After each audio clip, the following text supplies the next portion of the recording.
And good evening, everyone, and welcome back to JL Butch Stoker Stadium on a beautiful Friday night. Seems like we were just here about 24 hours ago. In fact, we were. It is homecoming week 2023. I am Doug Gann, 446 Sports, bringing you Ash Trojan football. Trojans sit at 2-2 in non-district play. Currently sit at 11th in the power ratings. But like they always like to say, it is a whole lot of football to go. Again, Green Oaks in town. They are the Giants. Looking forward to this game. Had a chance to talk to a lot of folks last night on this homecoming court. A few of those made their way out here, and so we decided to come on and we're going to show you some of the homecoming proceedings that are there.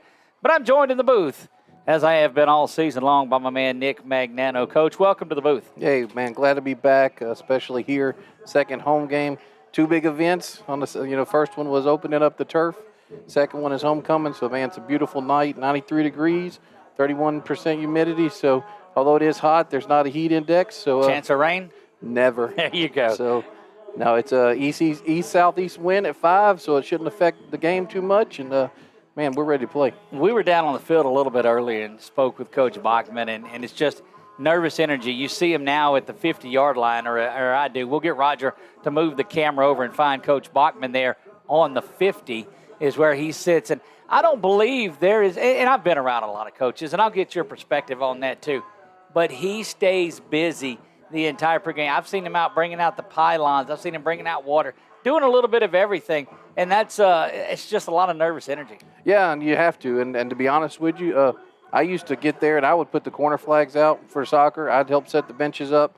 I'd make sure I had the gate ready. I mean, there's just so many things just to kind of take your mind off of what's about to happen. And as a matter of fact, I walked up to him, talk about our post-game show, and I stopped, about 10 feet from him and said, "Hey, is it good? We good?" And, because I didn't know if he had, if he was looking at something, particular. And he said no. His pregame routine is he has no pregame routine. He's just he's a big football fan and enjoys being out here and doesn't do a terrible job coaching this Ash Trojan football team either, who are off of a couple of big wins. That big one at Natchitoches Central, and the one, of course, last week when they went down to East Ascension. East Ascension picked up a pretty big win last night. Yeah, they went down and beat De La Salle. I tell you, people don't realize what kind of win that was last week for these Trojans. That was a very physical team. It was a possible letdown game after playing so well against Natchitoches Central, pretty much, coasting the second half of Natchitoches Central game. Then you go down there and you're playing a team that's 0-3. And these kids are 14 to 18 years old. They know the team they're playing is 0-3, but he had them prepared, and, man, they played 4 quarters, 48 minutes of football, and it was very good victory. Well, I'm watching Ty Feaster in warm-ups throw that football, and he has been on the money like I've not seen him this season. Game one, he's gotten a whole lot better week by week. We've talked about that here a bunch, but my goodness, it's as you're watching him, every pass has been right on the money. Yeah, I mean, he's looked great. I tell you, it's 4 games. And right. If you count the scrimmage and count the jamboree, and then, you pretty much lose half the Natchitoches Central game. I mean, he's just getting into rhythm with these guys, and there's, 6 or 7 deep, right. on who they throw the ball to. And, of course, he throws to JT out the backfield. So he even threw one to the tight end for a touchdown against STM. So he's going to be there. And Coach Bachman said he's a winner, and that's the important thing. Indeed he is, and we've seen him get a little stronger and a little stronger. And, oh, by the way, those Trojans 2 losses, you look down in the select division of the standings, and who's ranked number 1 in Division 1? Karen Crow. That's right, a week 1 loss. Who's ranked number 1 in Division 2? St. Thomas More. St. Thomas More, absolutely. And that's the 2 losses that the Trojans have. The St. Thomas More game got away. The Karen Crow game, if Feaster's throwing the ball and has his connection that he has with those receivers, Trojans win that by a couple of touchdowns, and prove me wrong on that. No, and I tell you, and also the fact that they made some adjustments at the cornerback position, because you remember Batto had three touchdown passes, right. And once they made that adjustment with Mingo and put now Jay Frazier's back, yes. He had a big interception and a forced fumble last week on the back end, so they really figured some things out. Man, we got a lot of heat from that defensive unit for not having another player of the week, a Quibido's player of the week on that. A big shout out to Quibido's. while we're talking about things, we'll get into who our player of the week was. But you've seen the tops that we have on, the shirts that we have on. Big shout out to Polos and Plaids for what they do. You can check Polos and Plaids out there off of Jackson Street Extension here in Alexandria.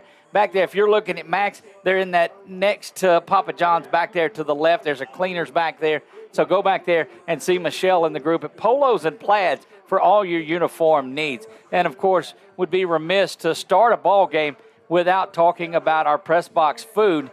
That I got a little grief when our PA announcer, who took the week, the victory against Natchitoches Central, took that week off. I don't understand how that happens, but he did what he did.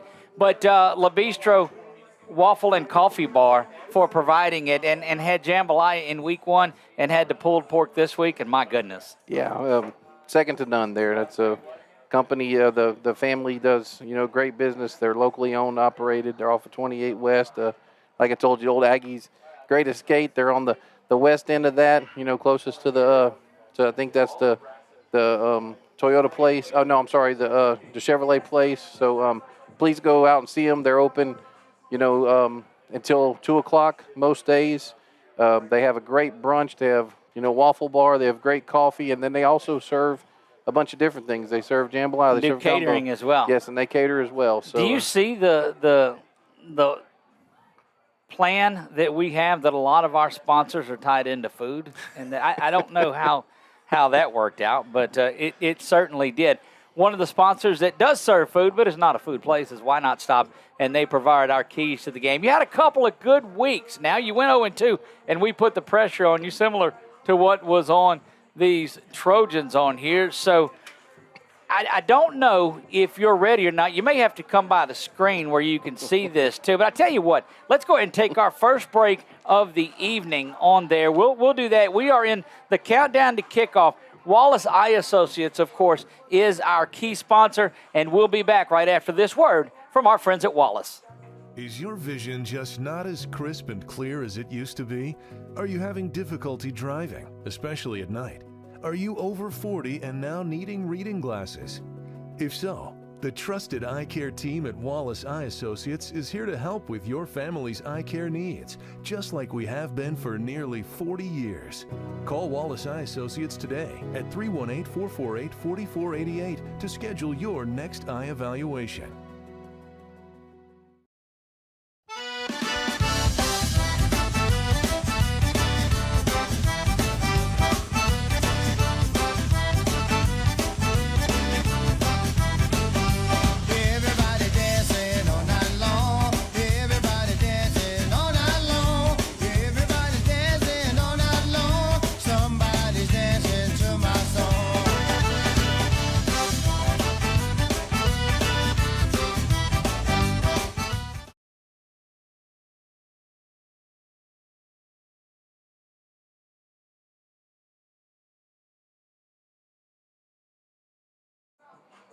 And we are back. You are looking at J.L. Butch Stoker Stadium. We'll let Brett pull up the Why Not Stop keys to the game, and we'll pull that, and you'll see that this week it is the wrong logo. I changed it and didn't save it. Dadgummit.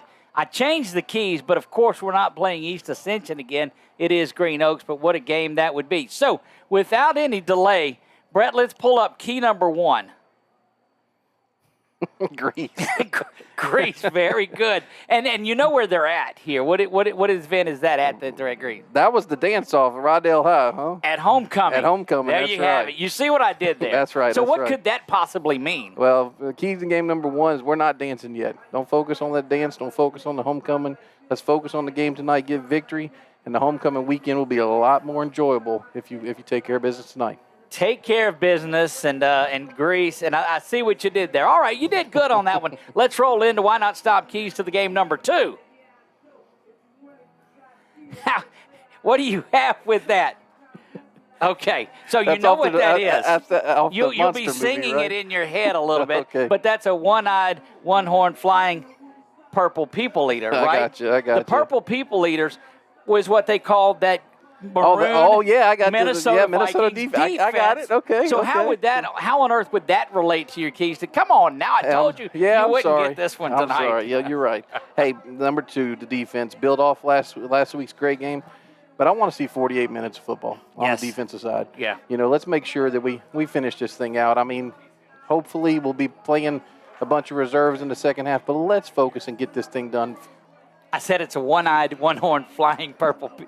you got to see. Now that's going to be stuck with you. Well, the great thing about me not knowing what that is you can tell me what it is, and I'll just believe you. But you see, it's got that's one. Right. It's one-eyed. That's and, right. Now you've never heard that song? No, I can't say I have. We'll get that up for you too. And key to the game number 3.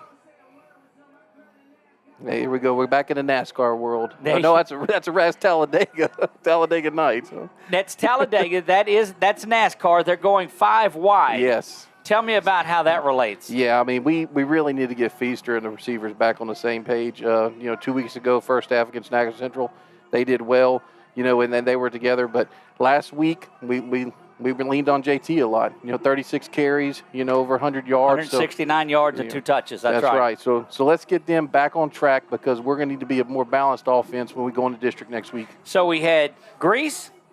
We had, I even forgot. Purple People Eater? The flying Purple People Eater, which equates to that defense. So you've got to get into my mind. I'm trying, is what Doug. you're going to have to do. I'm trying to. Yeah, you can pull back up our logo there to the keys to the game, even though it's still not East Ascension. But hey, that's what, yes. One thing I do know, I know that Why Not Stop. Yes. And I know they have great food. And they have the original icy flavors, which is Marlena, my favorite, strawberry and Coke, mixed icy. Wow. See, that sounds like date night anyway. Yeah. Back on to live action, then we will go here. Brett, we appreciate you getting all of that out and did a wonderful job. One-eyed flying Purple People Leader is what you'll That's what I'm talking about. Is what you'll have that with, getting things going down on the field.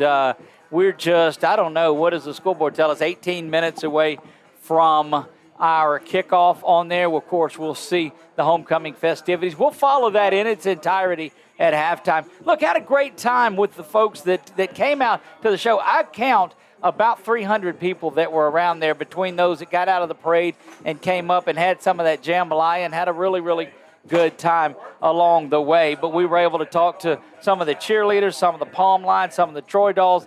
Dude stole the show, was the band guy, the drum major, and so we'll look forward to seeing him also. But what a great atmosphere. Thanks to the folks at Walk-Ons for allowing us to come off-site and get out here, and it really, really made a difference last night. And I'll tell you something else, Doug. Between the players that you've interviewed, through the Walk-Ons shows and the support squads last night, they talk nowadays how kids aren't as respectful, and that these young people have been phenomenal. Yeah. I mean, they've been raised right, they've been taught right. I tip my hat to their parents, tip my hat to them, the teachers, the administration, because there has not been one interview that we've kind of rolled our eyes, and that's not easy to say these days. That's right. And Principal Jody Goodman was on the show, and it's always great to talk to Principal Goodman, and she talked about some of the past things that some of the players, her son up at ULM, but all of the former players that were on watching that EA game last week. We certainly welcomed them out. But it's always great to have Principal Jody Goodman on the show with us. Did a great job and just loves this Ash Trojan team. Yeah, and that was one we just kind of picked late. I walked up to her and said, "You're the principal, right?" And she said, "Yep." And I said, "Well, come get on TV, come." And so we put Doug in the principal's office, without him knowing as well. So another thing that we're going to work on tonight is our Southern Air Cool Play of the Game. Right now we're going to show you last week's Southern Air Cool Play of the Game. We'll pull that up now, and this is from that Week 4 East Ascension victory. It's that little rollout, or that pass to Jimmy Duncan, and Jimmy Duncan standing flat-footed, throws it about 50 yards in the air. Watch him just step back and let it rip. Beautiful pass and catch to E.J. Scott. Officially goes 70 yards on that one, not all of it in the air. But we will be looking for our Southern Air Cool Play of the Game tonight. So we certainly appreciate our friends. Did you see what they did for their Game of the Week? They've got a Southern Air Cool Game of the Week now. So I just wanted the royalty checks if we can get that coming in here. But, yeah, I mean, Hey, some people lead and some people follow, Doug. There you have it. Well, we will talk a little bit more about our starting lineups following this break. We're going to step away and we're going to take a break and look at this from Southern Air. Let's do that. We'll be right back. You're watching the Countdown to Kickoff right here on 446 Sports. Time for a red, white, and cool summer event at Southern Air Heating, Cooling, and Plumbing. It's hot out there, and we want to cool you down with some great savings on your new AC unit. Right now, you could save on a new energy-saving system. No money down, 0% interest, and no payments till June 2024. Plus a 10-year parts and labor warranty. Just need a repair? We got you covered too, with $50 off any repair backed by a 2-year parts and labor warranty. Call Southern Air Heating, Cooling, and Plumbing or visit us online.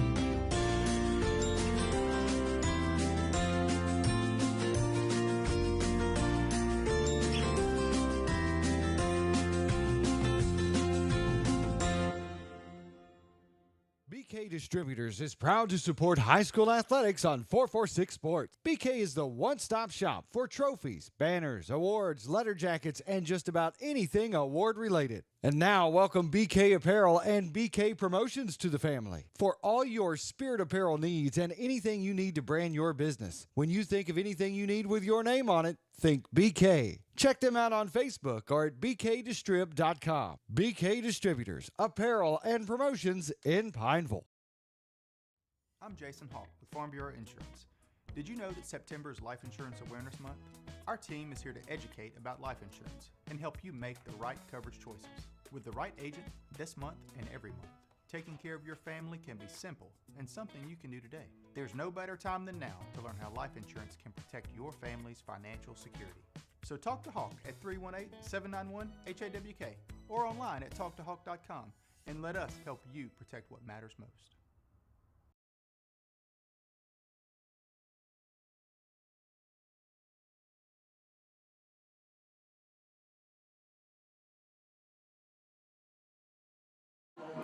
And we are back to live action here and getting ready for our Velar and Green starting lineups. We'll take a look at the offensive starters here in just a moment. We'll do that. Coach, that offense did a wonderful job last week. We talked about them and did such a good job. So let's look at the group that is tasked with that. Of course, pulling the trigger for the Trojans is number 7. That is Ty Feaster. Ty had a tremendous game and has got better leading the passing in our area. Yeah, he's been solid, and like Coach Bogman said, he's a winner. Speaking of solid, the junior, fresh off of his, let me see, make sure we got the right one. Yeah, the JT Lindsay, fresh off of picking up, and JT is just a junior. Don't let that class fool you where it says senior.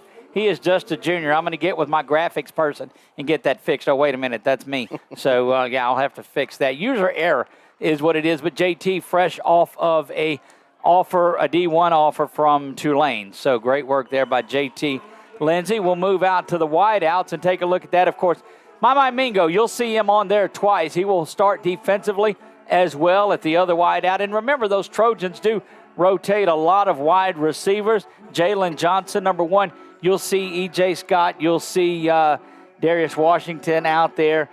You'll see a lot of folks throughout the night. And there's Jimmy Duncan. Jimmy Duncan was in motion. He's the one that had that 70-yard touchdown pass. We're writing Jimmy Duncan's name just about everywhere. We talked a lot about that offensive line, and it's led by the H-back, who he can either drop down and join that offensive unit, or he'll stay in his typical H-back position, but they'll list him as a tight end tonight, number 85, Tanner Townsend. And now looking from left to right across that offensive line, junior number 54, left tackle is Caleb Pearl. The left guard for the Trojans is number 72, Jacoby Moore. So they've got a couple of juniors on that left side. Man in the middle for the Trojans is Cam Calderon, the senior center, number 70. At right guard for the Trojans, Brett Bain, number 56. And out at right tackle is Hunter Rivet, R-I-V-E-T, if you're scoring at home. Again, I'm going to have to get after our graphics guy for the goof-ups that he does. But that's your offensive starters, brought to you by V-Lar and Green. We'll hop over defensively and take a look at the Trojans, and they're led by 2 weeks ago Player of the Week and Aiden Walker, number 10. Number 94, Jeremiah Jeffers Wright, of course, anchors that defensive line and eats up those double teams, and that allows those guys to get out there a little more. Joining him on the defensive line is number 95, Elijah Nelson. Taking a look at some of the linebackers tonight for the Trojans. Actually, we'll go to the corners on there, and that is sophomore Jay Frazier. And all Jay did last week in his return was, well, he had a fumble recovery, or he forced a fumble, and he had that interception, came up and fielded it like a center fielder. Yeah, and he won a Player of the Week from one of our sponsors. Jason Hawk, that's Jason right. Hawk Farm Bureau talked to Hawk, and Player of the Week for Jay. And then we talked about Amirion Mingo. Mingo plays a lot of different spots for him. We've seen him at quarterback, we've seen him at DB, and we've seen him at wide receiver. And he holds on extra points, and he is the trigger man on that swinging gate and that Wildcat type offense. So Amirion Mingo doing big things. Probably the leading tackler for the Trojans. He is senior number 22. Jason Blackwell has played a little dinged up the last couple of years, but it's just because he is around the ball all the time. Yeah, when you're a missile and you go after everything, I mean, you're gonna get hit. Jaden Lewis, number 16, he is the junior free safety. And again, we've been so pleased with the work of Jaden Lewis. It seems like we call his name throughout there. Xavier White, the sophomore linebacker, 46, called his name a number of times last week. Most improved. Yeah. From week 1 to now, he has become the most improved player. No doubt about it. Joining him back there, of course, Amarion Ford, number 5, the senior linebacker. You'll see him all over the place tonight. Also on that, Tristan Layfield will move to the outside position. I'm going to tell you, last week he had a good game. He really did. He kept containing on the outside. He had 2 plays where he went with the H-back. You know, they were trying, and a running back, they were trying to sneak out the backfield, and he was there on coverage, so he did. He had a great game. And that's a difference because these guys earlier were getting brought in to it there, and then Carrick Gaines will be out there at the outside linebacker. The sophomore really played well. And look for Jalen Kirk. Yep, you'll see him back. Was out with a little bit of injury. I had him on the show last night, and so he was able to get back there. So we'll bring it back to the field. Now that is your V-Lar and Green starting lineups. Looks like they are getting ready to welcome out the Trojans on there. This first half has been this pregame show has been rolling along on there. Nick, what do they have to do to stay straight on this homecoming night? I tell you, to be honest with you, nothing tonight. It's everything they've done from Monday till this point. You know, all the preparation, you know, to the way they prepare, you know, and to be honest with you, I'm not worried about it because the way they played against Natchitoches Central for that big event, crowd was about the same, excitement was the same, so I think they're going to be ready. Believe so. This wraps up our non-district slate. I told you this season just rolls along. When we were back in the Jamboree, that's some 6 weeks ago. I tell you what, playing football. They better go deep in the playoffs because Marlene's getting very familiar with the Netflix remote on Friday evenings. She's also getting used to coming out and eating dinner with us on Thursday nights at Walk-Ons is where we'll be for the coaches. So you see the Trojans cheerleaders and Troy dolls starting to make their way out in their flag line and all of those. It's just a great atmosphere here at Alexandria Senior High School. Our PA announcer here for his 40th reunion tonight, I think, is our 40th or 50th reunion for my man Ronnie Schwartz this year. So I don't know about that. Going to take a quick break. When we come back, we will get ready to get things going. Don't go anywhere. You're watching Homecoming 2023 for the Ash Trojans right here on 446 Sports. Wherever you are, you're there for a reason. You shouldn't have to make a trip to the branch to deposit a check.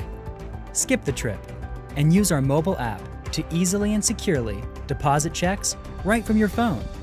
Day or night, wherever you are, or whatever you're doing. Download our mobile app today. Is your vision just not as crisp and clear as it used to be? Are you having difficulty driving, especially at night? Are you over 40 and now needing reading glasses? If so, The trusted eye care team at Wallace Eye Associates is here to help with your family's eye care needs, just like we have been for nearly 40 years. Call Wallace Eye Associates today at 318-448-4488 to schedule your next eye evaluation. Appliance Parts Company in Alexandria has all your major appliance parts needs. We sell parts to all major appliances as well as new appliances, including window units, chest, and upright freezers. Appliance Parts originally opened its doors on Lee Street in 1972, and we're now open at a new location on Memorial Drive to serve you better. Stop by, say hey to our crew, and check out our awesome holiday gifts. Appliance Parts, 2208 Memorial Drive in Alexandria next to Target. Open Monday through Friday, 8 to 5, and Saturday from 9 till 12. For a lifetime of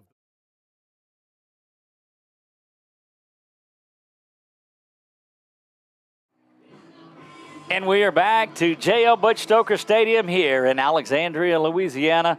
And what a crowd has made their way out for homecoming 2023.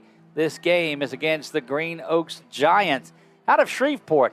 Familiar with those if you've watched the last few homecoming games, as Green Oaks has been the opponent for the Trojans in the last two of those. So this will be year number 3 that the Trojans will take on Green Oaks. It's certainly a familiar opponent, and it's good to have somebody that you have that familiarity with. Yeah, for sure, especially, 2 hours away. And then they came down last week and played Peabody. Didn't have a good result against Peabody for them. Obviously, good result for Peabody. So they're very familiar with making the trek down here. So 2 years ago, they had the player, and you'll remember this because you're a big LSU fan. They had the coldest to ever do it, Crawford, on the team, and was highly recruited. Switched his recruitment, and I think he's out of football even now. Yeah. I don't know, but wish nothing but the best for that young man because he really could get after it on there. You see on your screen the Trojans are behind the banner, and hopefully, unlike some of your alumni or your friends, they can get out there. Hey, let's go back to the coldest Crawford. Well, I'm sorry. Here's the team coming out. And here come your Ash Trojans. I'll let you let you hear them and see a little bit about what's going on there. Boy, what a beautiful night. Big shout out to everyone that got these windows in here. You're seeing that clear view that's through there. My man Roger is in the press box tonight. And the last time he was in here, he was going through the plexiglass and all that. But a big shout out to Coach Bachman and all of those involved in getting that for us. So great work. And so the color guard is starting to make their way out on the field. We're going to let you watch that tonight. Normally we take a commercial break, but we're going to give you the sights and sounds of the pregame right here.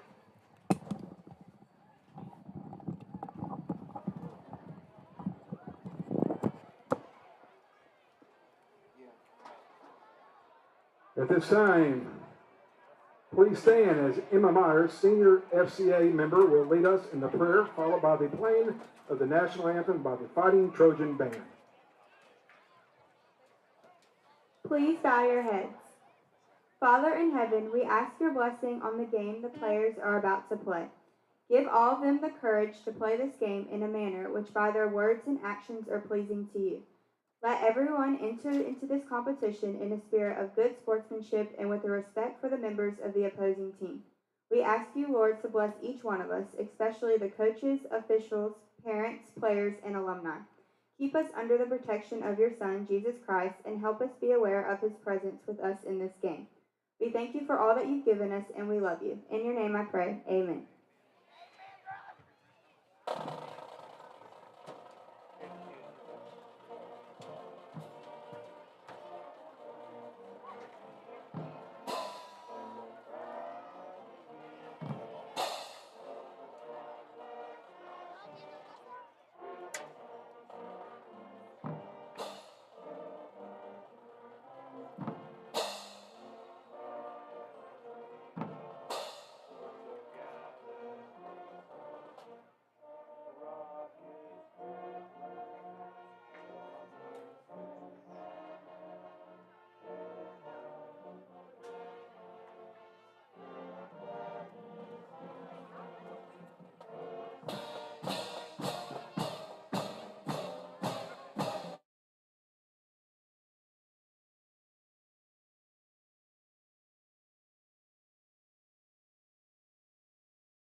And a great job here as we get our national anthem and our prayer. A wonderful job. And so that just means we're getting closer. We'll look at the Trojans captains tonight. Amirion Mingo, number 11. Number 56 is Brett Bain. Number 70 is Cam Calderon. And number 94 is Jeremiah Jeffers Wright. Looking across the way, we have, it looks like number 7 is Zakon Miller.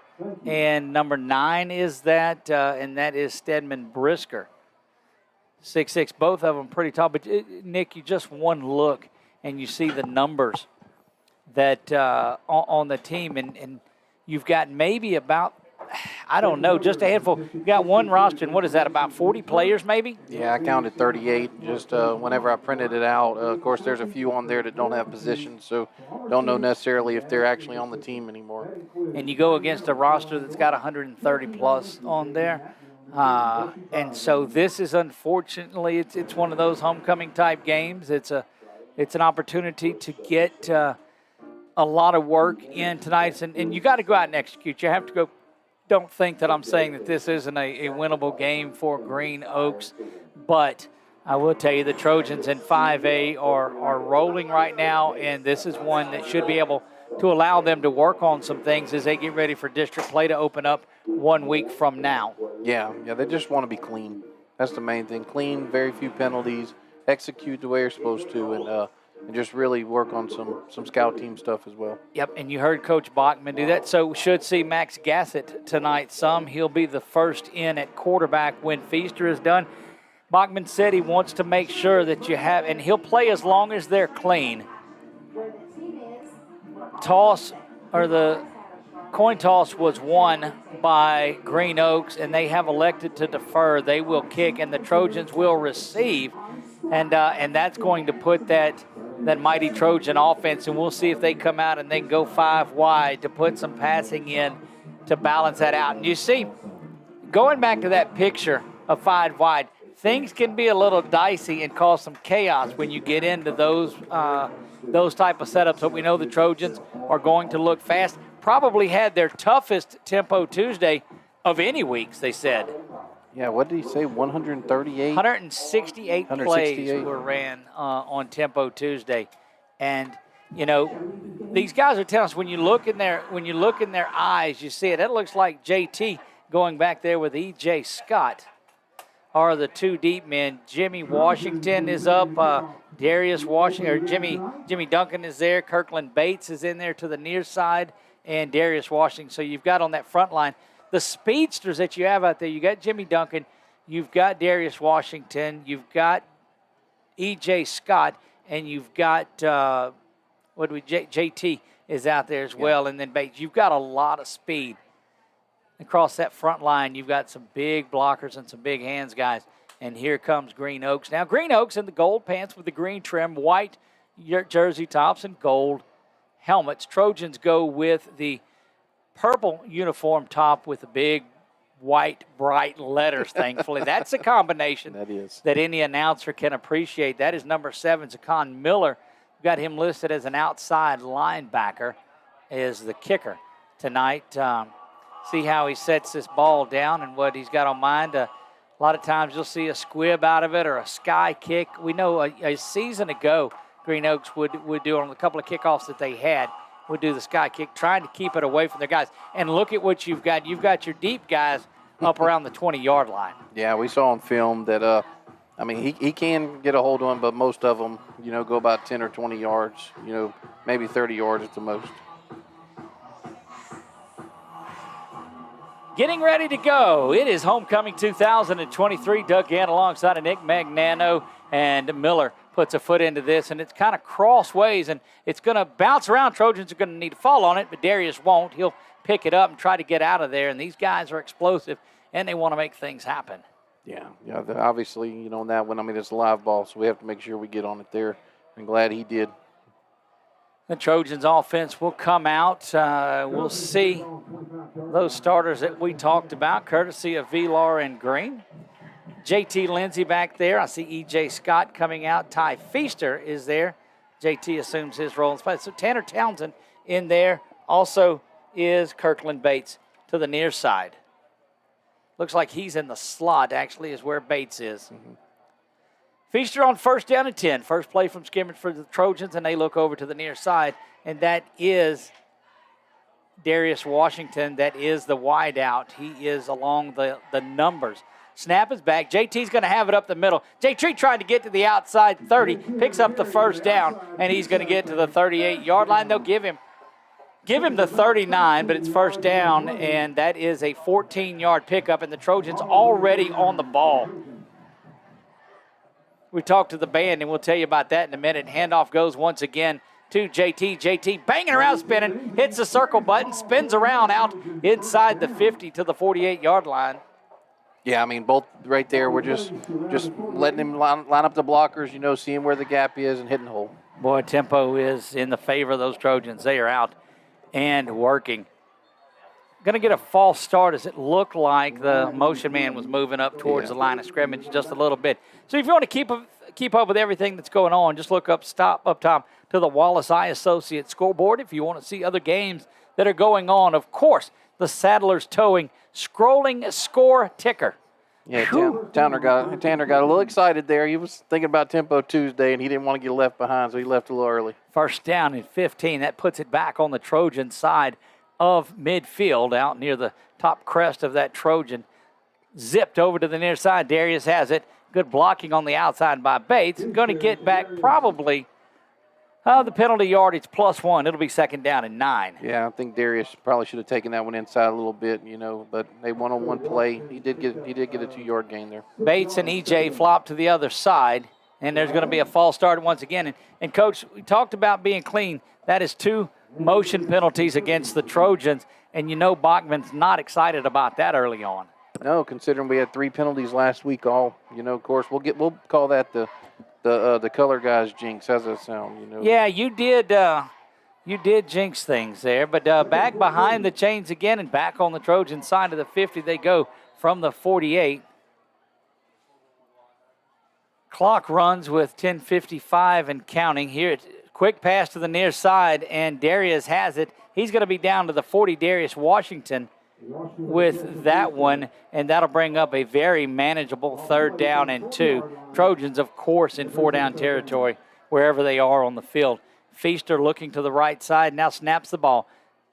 Handoff is going to be up the middle. JT's got it. JT cutting up the middle. He's at the 20, looking around. 10, 5, touchdown. Trojans, touchdown, JT Lindsay. Let's check that again, courtesy of BU Designs. Looks like it's, we'll go back to live action and try to see if we can get the copy out of there for you. No, go ahead. You might not have hit Control R. There you go. On for the extra point. And we'll try to cut out some of that choppiness that's on there. Has it been doing that?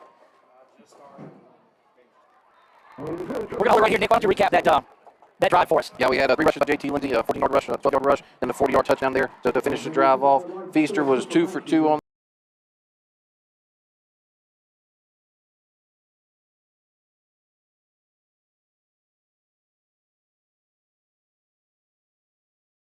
completion and 12-yard completion. EJ Scott with both the completions, the 2 and 12-yard receptions there. There you have it. So the Trojans strike first. They're on top 7-0 in this one.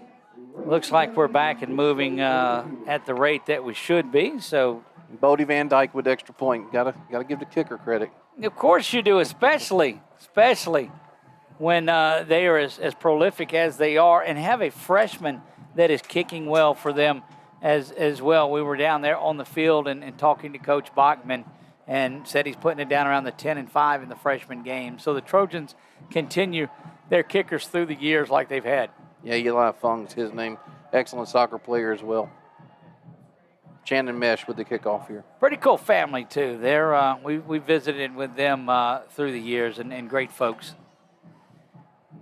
So do good soccer players make good football players, or good football players make good soccer players? I've always said if you can have hand-feet coordination, well then hand-eye coordination is easy. That one is driven. It's going to go around the fingertips, bobbled around and pulled in at the 8 by number 27. He's got it being chased to the far side. Good work back there, number 14, for the Trojans. That was Contavious Dorsey that had it, but coming up and making that play was Tristan Layfield. And we talked about Tristan in the pregame just all over the field. Yeah, I mean, he is another one, to be honest with you. The whole linebackers, of course, we know that 5 was a great linebacker. Ford was a great linebacker, but the whole linebackers, all three of the other ones have just really stepped up. Jalen Kirk is in there defensively. Good to see 13 back on the field. Yes, very much. He was excited. He was excited, wanted to wear his jersey. Ran back to the locker room last night to get his jersey. Once Coach Bachman said he was going to be on TV, so he was excited. He missed the first couple because he was breathing hard. Matt said we need a little more tempo Tuesday. That's what I'm talking about. Back at quarterback is Lee, Tavares Lee, the junior quarterback. They've got him listed at quarterback and free safety. You'll see a lot of these Green Oaks Giants players go both sides of the football. Lee back to throw, and here comes pressure. He's trying to go over the top, and that's a beautiful pass. Frazier getting in there, Jay Frazier, just playing that so well defensively. Yeah, that's textbook there. That's textbook. He's on the inside shoulder. And then once he turns his head, he sees the ball, and they try to make it was a pass deflection, but he had a really good chance for an INT there. Excellent job. Jay Frazier, one of the better cover men in this area, and anytime you have a Just in front of it, that's a good thing. Just a sophomore. Talk about, he's a little undersized, but boy, he sure does make up with it with his speed. You got a receiver to the far side, 2 to the near side, running back in the backfield with Lee. Trojan defense stepping up, press coverage on the wideouts. Man in motion, comes into the ball, is on the ground. Got to bang around, and the Trojans have brought up a third down, it looks like, and it's going to be third and a long way. So on the kickoff now and that handoff, and that was one of those inside handoffs. It wouldn't have been the touch pass, so it would have been a fumble legitimately. That's right. That's why the ball is back on the 6-yard line. Coach, this is where you pin your ears back and come get it. Hey, let's go get him. Elijah Nelson there, almost made the fumble recovery, but great to have him going backwards, 3rd and long here.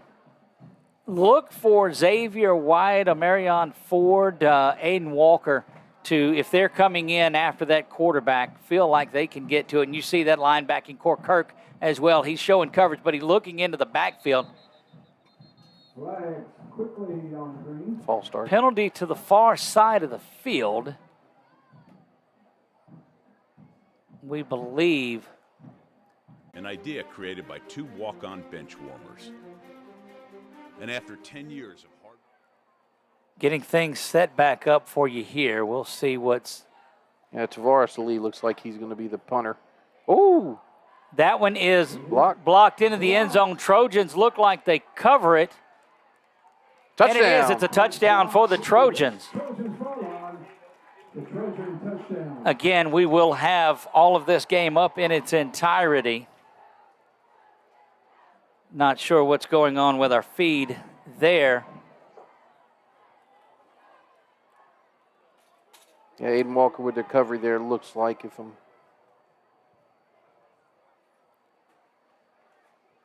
Trojans on for the PAT. Again, all of this will be up in its entirety right after the game tonight.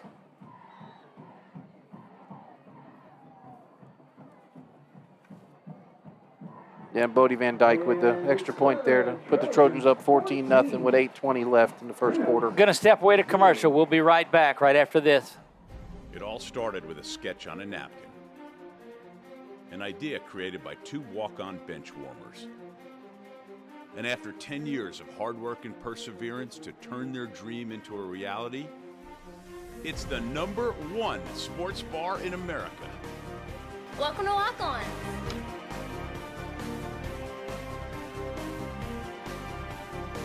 Walk-ons, because everyone needs a little playing time.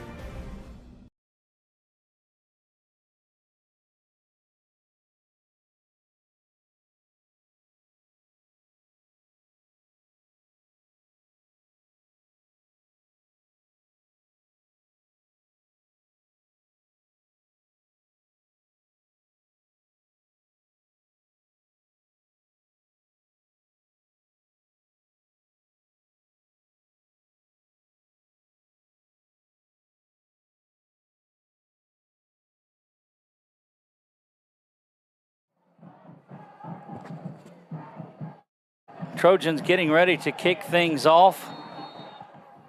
Yeah, Channing Mesh on the kickoff here. It all started with a sketch on a napkin.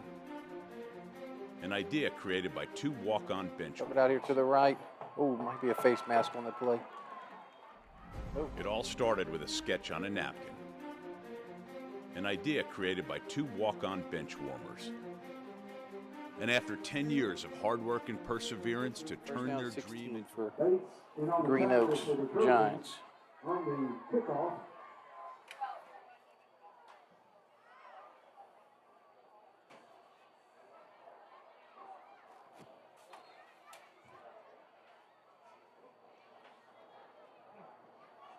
Coach Bachman over here visiting with the side judge.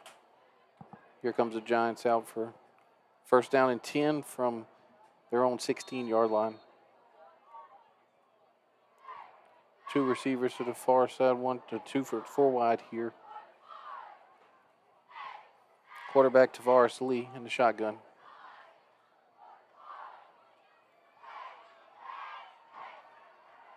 Here's a snap. Going deep again. Oh. Intercepted. Jaden Lewis. Here recovered to the 45. Still in bounds, going down the far side. He's at the 25. Ooh, takes a big hit. Gets down to the 25-yard line. Great interception by Jaden Lewis there.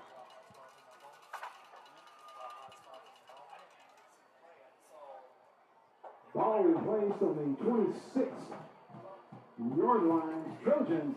Trojan offense coming back to start first and 10 from the 26-yard line.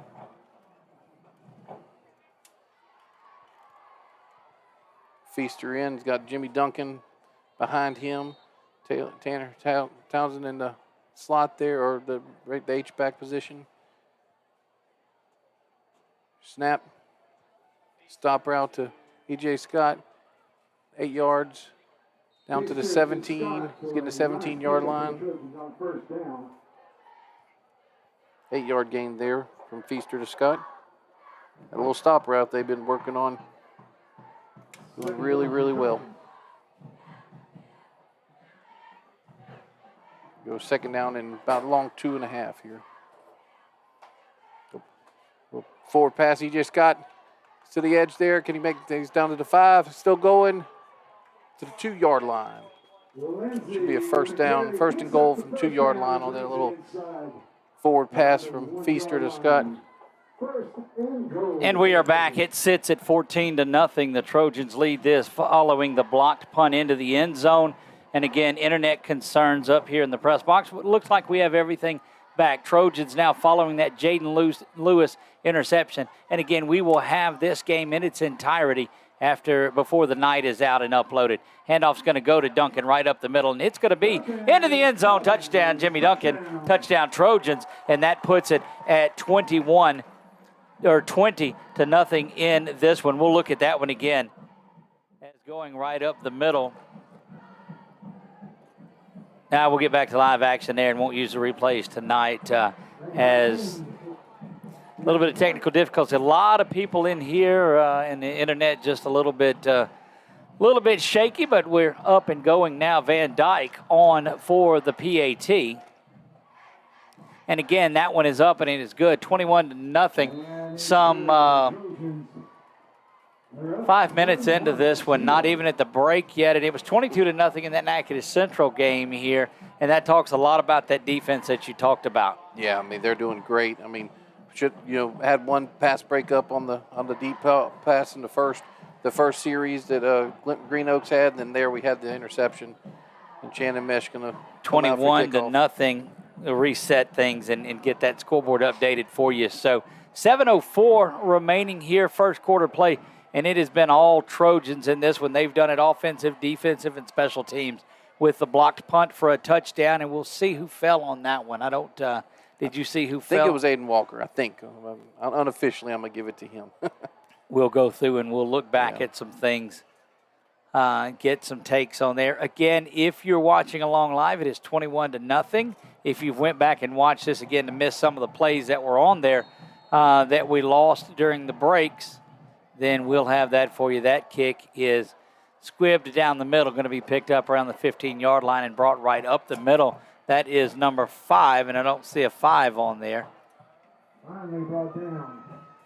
And brought down, and that'll be the best field position for Green Oaks in this one, out to the 33-yard line. So defense getting things done here. They're back following that last one, and it seems like Lee has went down the field a couple of times. One almost picked off by Jay Frazier, and then the last one by Jaden Lewis that set up that 2-yard touchdown run from Jimmy Duncan. Yeah, and they're putting pressure on him. They're right in his face every play.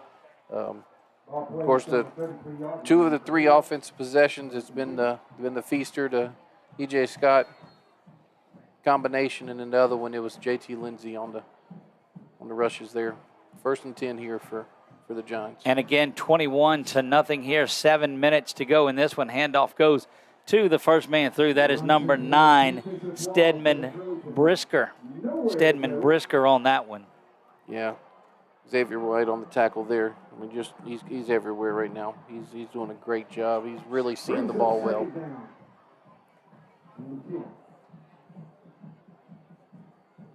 There you go back, and actually you see the scoreboard is updated there. 2nd down and 10 for the Trojans, or for Green Oaks. And this is exactly what Coach Bachman wanted to do, come out and get a big lead in this one before they even make it to the hydration break. Going his plan. Obviously, the 2 penalties on the offense, he's probably not going to like those.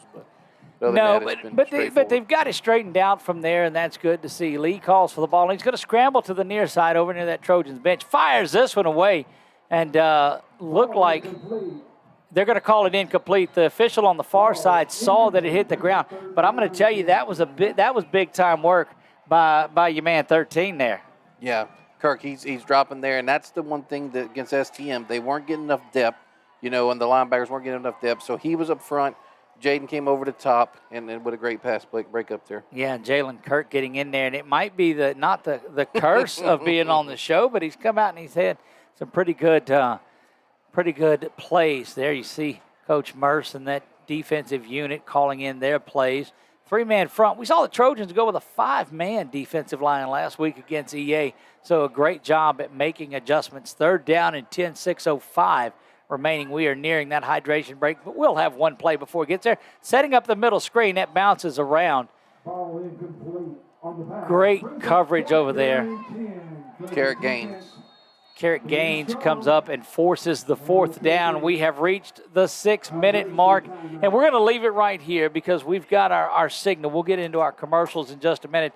You see the Wallace Eye Associates scoreboard that is up at the top of it. But, Coach, go back and talk about, so the opening drive, the Trojans marched right down the field.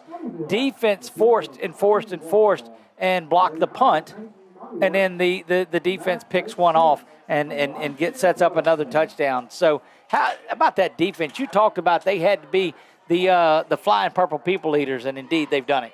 Yeah, and I'll tell you, they're the outside linebackers have grown a lot. Same thing with White, but Tristan Layfield we talked about. Jalen Kirk, who actually missed last week because of having cramps and wasn't hydrated as well as so they kept him out last week. But these guys can fly. They're undersized on the outside, but they can absolutely fly. They cover. They as long as they keep contained and force the running backs back into the interior line and the inside linebackers. I mean, they are doing a great job.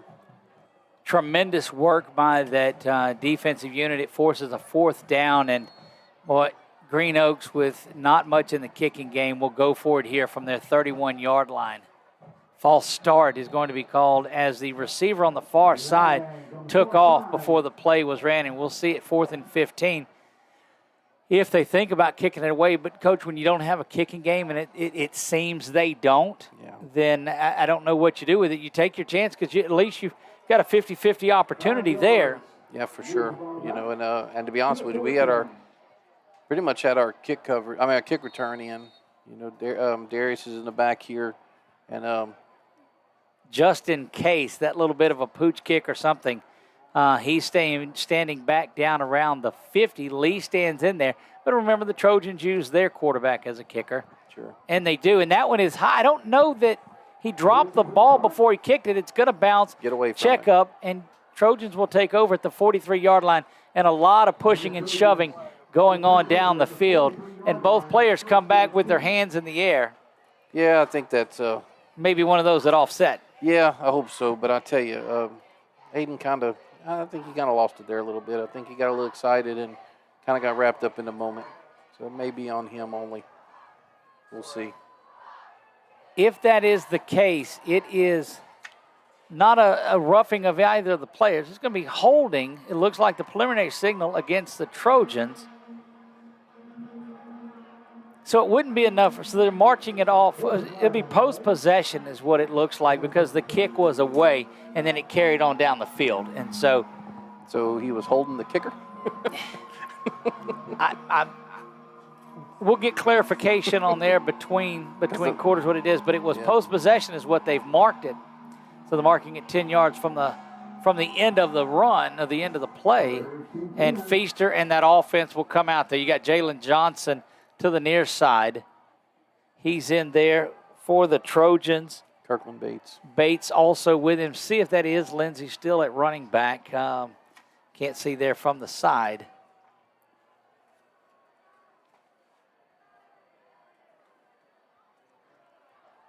Under 6 to play in the first quarter here. 5:49 remaining. Trojans have it from the 42-yard line. Quick throw from Feaster. Jalen Johnson's got it. Trying to make a man miss. Is going to be spun around. Good defensive work by Green Oaks that time. You know, Doug, I wonder if that's not designed that way. What if that's not designed that way for them to come out and just make that one-on-one play? Because that's the second bubble screen like that to where I think they would have went inside with their blocker would have been better. They're wanting to see that 2nd down and 7. That's a little end around going to Johnson. Johnson's got it on the outside 50. Now 40 is Jalen, going to be knocked out of bounds. And that's a lot of the misdirection that we've seen the Trojans use. That keeps people honest and doesn't allow them to crash like they do. Yeah, Jalen Johnson, 19-yard run there. That's just like the play they ran for a touchdown in the Jamboree against Pineville. 1st down and 10. Trojans have it at the Green Oaks 36-yard line. 22 is the most that they've scored in a quarter this year. They've got 21 with a lot of work to go. Feaster sets up the screen, and it's set to Townsend with a lot of blocking in front. Townsend down the middle, 15-10, down to the 5-yard line, and that young man finds a seam and gets going. He was our Southern Air Cool Play of the Week a couple of weeks ago, and looking good there. Yeah, ends up with a 31-yard reception there on that inside screen. I mean, that was an excellent play call. You know, everything's been going wide, and you do that right there. JT in the backfield as the Trojans scrimmage 1st down and goal from the 6-yard line. JT to the left of Ty. Thibodeau, the linebacker in there, the H-back to the left now. Coming in motion is Mingo, and that's that little inside pass. It's going to get Mingo down. Ball came out, but it was on the ground. Mingo was stretching for the end zone, and that will be down to the 1-yard line. Would have been a passing touchdown for Feaster, but instead it's a 4-yard completion down to the 1. Yeah, I think Feaster likes these little half-yard passes that turn into big plays. 2nd down and goal just outside the 1. Lindsey flanked to the right now of Feaster. Feaster back to pass. Zips this one to the far side. E.J. Scott unable to grab that one. And that was great coverage, Doug. I mean, he had inside leverage and didn't get much separation. So Cortavius Dorsey. What the Trojans are showing right there is that you don't have to get up there and lean on J.T. Lindsey there from inside a goal-to-goal situation. That's been a knock on him in the past when you got down there and you weren't able to convert. I expect Lindsey to touch the ball this time. He now switches sides with Feaster and flanks to the left. 3rd down and goal for 2nd and should be 3rd and goal. 2nd on the marker, but the first one was a little inside pass that didn't get there. 2nd one was that incompletion. This should be 3rd down. Oh, Colorado Buffaloes days with 6 play. Yeah, that's I remember that. Back to pass is Feaster. He's going to step up in the pocket, sidestep, spun around. And he is dropped there. Yeah, this 27 out here has had great coverage on EJ out here. Unless I've missed something on there, but I'll sit back and go and look at it again. But I thought I'd counted the plays. Toss goes to the far side. JT Lindsay's going to cut back. Touchdown, JT Lindsay. Touchdown, Trojans. Let's see if we can run that one back now. I think we got it in that instant replay. It slowed down intentionally here. Brought to you by BU Designs. A lot of Spirit shirts out here tonight for the Ash Trojans, courtesy of BU Designs. Van Dyke on for the PAT. You'll see the handoff go to Lindsay, and he just cuts back and gets in there. Back ready to go to work is Van Dyke, 27-0. Snap is back, hold is good, kick is up, and it's good. 28-0. Trojans' highest scoring quarter of any. We'll take a break, and we'll be back with them. You're watching Ash Trojan football on 446 Sports. Is your vision just not as crisp and clear as it used to be? Are you having difficulty driving, especially at night? Are you over 40 and now needing reading glasses? If so, the trusted eye care team at Wallace Eye Associates is here to help with your family's eye care needs, just like we have been for nearly 40 years. Call Wallace Eye Associates today at 318-448-4488 to schedule your next eye evaluation.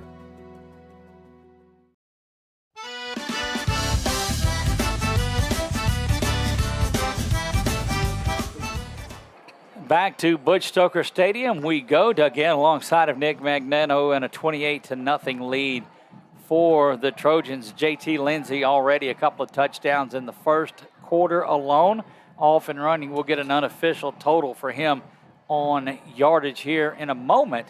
Looks like Channing is in there to kick this one. Channing puts a foot into this down to the 5-yard line where it is caught to 10-15. Trying to get outside 20, but a big time stop right there at the 18-yard line. Tristan Layfield. Layfield just doing great work on special teams. That's back-to-back special teams tackles by Tristan Layfield, and he's just flying around. Yeah, he's doing good. And kept contained there, stayed outside. But one thing I want to say, Doug, getting Jalen Johnson back involved, you know, after last week. It's huge. You know, he the little bubble screen here, he gets 4 yards. They give the reverse to him, you know, so gets him back in the game, gets his confidence back up, gets some flow going. Well, that's indeed what you need. 28-0. Trojans lead this one, 3:43. Again, a couple of touchdowns away from what would be running the clock, but Green Oaks is going to continue to keep fighting in this one. Play action. Lee's going to take it up the middle, but Jeffers Wright puts a hand on him. Xavier White is there as well. Yeah, Nelson on the bottom there. Yeah, there's big Elijah, who just has been so solid as well. We talked about that front seven of them week after week after week. Well, and we noticed the past 2 games that they've been moving. He's not just on the nose. They'll move him to the left. They'll move him to the right. So he's lining up between the guard and center. He's lining up between the guard and tackles, and I think that's really opened it up for him. Going to try to get an update on some scores. A big one over there at the reservation as Tioga and Gina are doing battle. Pineville is up on Jonesboro Hodge. That's big in the for first Rebels. quarter, 13-0. It is their homecoming. That's big for the Rebels. Got a legal motion here. Here it is the Trojans 28-0. You see that delay a game. I'm sorry. on the Wallace Eye Associates scoreboard. No update from Tioga and Gina yet in that one. We'll wait to see what we get. Menard trails by a touchdown there at Opelousas Catholic. Yeah, they were saying this should be the last. This should be the last game of the Catholic series. What old Tom was saying Sunday in the coach speak. I also wanted to point out that Jason Blackwell's doesn't look like he's playing tonight. Looks like Carrick Gaines is in at safety, and they're using him more as a shadow to the quarterback. You know, he's kind of mirroring where the quarterback's going. A spy, as we call him. Oh, big play there. Tristan Layfield. Big play coming from the outside. Look, Layfield has just been everywhere. Yeah. He is seeing ball and hitting ball. And they just keep going backwards. They had to delay a game for 5. They had a 4-yard gain on first down. Then they had the delay of game on second down, and that play right there went back another 4 yards, or 2 yards. So it's now a 3rd and 15. 3rd down and 15 from the 15, and a false happened quickly back in the backfield. We'll see what they've got. Maybe illegal participation as 12 men out of the huddle, and it is. Yeah. So you saw Green Oaks run somebody off of the field right there late. 1:56 here to play in what has been a slow-moving first quarter, but you know that you're going to have that when the Trojans are scoring and putting up points. Again, this is the highest scoring quarter, no matter which one it is, for the Trojans. Doug, I want to see Elijah Nelson on this one. If they go for a pass here, he has been getting up the field. He's been beating this right tackle all night. I'd like to see him get a sack. Gina early in that one, 6-0. They lead that. Speaking of things to see, you remember Duck Dynasty? Yeah, I do. You remember Mountain Man? Yeah. Mountain Man is going to be on the Red River there on the Pineville side at the 5th Saturday Market tomorrow. He's one of the celebrity judges for the barbecue contest. And look, I've been talking with him, getting him down here from the day job, of course. Got Zydeco Music, a lot of vendors, a lot of great stuff out there. It is our 5th Saturday Market down there on the Pineville Riverfront by the big American flag. You can't miss it. Competitors will be vying to become the overall grand champion for the 5th Saturday Market Barbecue. But Mountain Man is one of our celebrity judges. So you want to come out? Left me an email a little bit earlier, and he doesn't have to tell you who he is once he starts talking, because it's indeed, there's no doubt. So come on down there tomorrow and visit with Mountain Man. A lot of great head coach of the LCU baseball, Mike Burns, will be there as a judge. We have somebody from Paragon Casino and Resort. The music stage is the Paragon Casino Resort stage, so be able to come check that out. Mayor Dupree of the city of Pineville is one of the celebrity judges. And no, I'm not one of the celebrity judges. I don't know how that worked out. 3rd down and 19, it appears, down to the 10-yard line. Have to get to the 29. Back to passes. Lee swings this one out. And Mingo had the best shot at it, but would have been out of bounds. And a little bit of a mix-up there. Yeah, and Elijah, he put pressure on him. And, I mean, right before he threw it, he backed out. But the pressure was there. Mountain Man, he had his own radio show. He does, the podcast. That's right. Podcast. And look, he sounds just like that. Do you read his email like he talks? I will now. Yeah, forever. When he texts me, I'll slow down reading it as well. I'm excited to meet him, and he, just a great guy. So come down there and spend a little time. And I'm beginning to believe that the kicking situation is troubling one for Green Oaks here. 4th down and California, they call it, long way to go. Delay of game is going to be whistled. That will take it down to the 6-yard line, make it 4th down and 25. And the Trojans have nobody back in this one. That's one thing you have to be careful of. They've already blocked one punt for a touchdown, but Lee is not getting back very far. He's in his normal shotgun stance. He's got a personal protector back there with him, if you will. And here's that quick kick. It's going to be an end-over-end and bounce and roll as far as they want it to, out to the 43-yard line, but the Trojans will take over in fantastic territory with 1:41.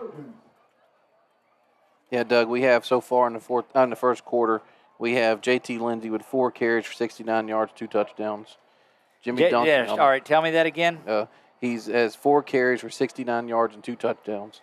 J.T. Lindsey 4 times he's touched the ball, 2 times he's gotten into the end zone with it. Jimmy Duncan has a touchdown, and then we believe that it was Aiden Walker with the other one. We'll get some clarification. Don't forget, join us at halftime. We'll get an opportunity to talk to Coach Bachman before things start back up. We'll visit with him after the game, and then he's going to join us in the booth for the Trojan wrap-up show. There's that little inside pass. E.J. Scott had an opportunity for it, dropped that, but quickly there to make the tackle. So good job of Green Oaks number 21, who was in pursuit there. Tony Johnson Jr. made that play. Yeah, I think he got a little ahead of himself. I think he saw that purple end zone there, and it happens to the best of us. I did that on this field about 30 years ago.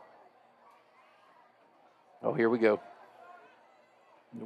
That is JT that gets that one, and JT aggravated himself because he thought he had a shot to get through there and break that one up. Yeah, we'll give him 11 yards on that one. I tell you, he's just seeing it. He's seeing everything right now.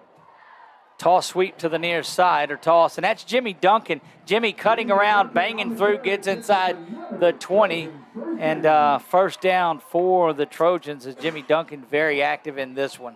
Yeah, 11-yard gain there as well, just right outside pitch. I'll tell you, I really like that outside pitch. It gets them out there faster. They only have to really look at one lane, and if the cutback's there, they can go. But if not, they can just go right up the seam here. Again, you see it on your Wallace Eye Associates scoreboard. Trojans lead this one 28-0. Still first quarter of play now. Finally under 1 minute to go in it. Back to pass is Feaster. He's going over the top, and that touchdown. Is E.J. Scott. It looks like that is touchdown. Touchdown. E.J. Scott, touchdown Trojans. That was just about as pretty as you'll find. We'll see that on the replay here. Brett's got it. Nope, we're going to get out of that and switch over. So we'll have all of these. We'll have all of these cut up for you afterwards. We'll shelve the instant replays for tonight.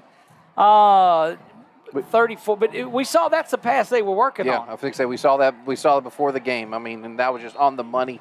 I tell you what, and the great thing about that throw is either he catches it or nobody catches it. How about our man Roger Walker catching that one on the camera, though? Great work by my buddy Raj here. Van Dyke kick is up, and it is good. Trojans lead this one 35-0 here before the first frame is out. 47 seconds to go.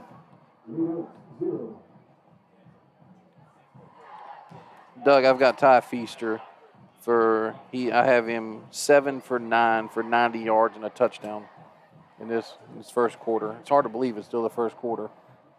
It's exactly the start that you wanted to see out of them.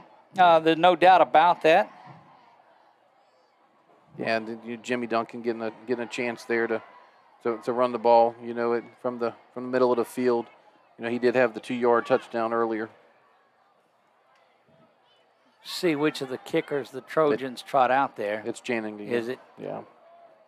Again, pregame and press box food sponsored by the folks at La Bistro Coffee and Waffle Bar. We'll get that commercial spun around in there too. There's another one that's a little bit more towards the back, we believe is what it was. Yep. Looking for somewhere different for lunch? La Bistro Coffee and Waffle Bar is a gourmet espresso bar and restaurant with an emphasis one score away from an early clock, Coach. Yeah. Picked up going to the far side, and good stop over there. It's not Layfield because we saw him over there. We'll see it's Xavier White is in there, and great work by 32 also. We'll have to get a look at who that is. 32 is Andrew Monaghan.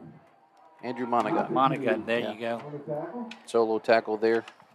Reserve linebacker who's getting some time on special teams. You'll start seeing some of that mixed in there, and Coach Bachman said he wanted to try to get through the first half. And update on Channing. You know, he said that his knee's probably a week or so away from completely being healed. He's had a little meniscus issue. Who was that? Channing on that plant leg. Gotcha. And he still kicked it to the 10? Yeah, it said this summer he was working. He said this summer he was putting them in the end zone. So, goodness gracious. Lee still in at quarterback here. Handoff goes up the middle, and he's met by, looked like Xavier White on that far side. Yeah, White met him right in the hole, right at the line of scrimmage. Actually, 1 yard loss. What a way to plug the hole there. If you're Green Oaks, I think you do your best to get it to the second quarter here. They are wobbling like a fighter that has really been taken out of it in this one. And they know that there is 14 on the game clock. So looks like they're going to wind it down and get things to the second quarter of play. we are going to take that break with them. You're watching Ash Trojan football. We'll be right back after this timeout from Le Bistro Coffee and Waffle Bar. Looking for somewhere different for lunch? Le Bistro Coffee and Waffle Bar is a gourmet espresso bar and restaurant with an emphasis on Southern social experience, featuring a wide variety of salads, soups, sandwiches, and of course waffles. Le Bistro has something for everyone and every lifestyle. Whether you are meeting friends, spending time with family, or hosting a private party, we offer a dining experience all will enjoy. Le Bistro Coffee and Waffle Bar on Coliseum Boulevard. Is your vision just not as crisp and clear as it used to be?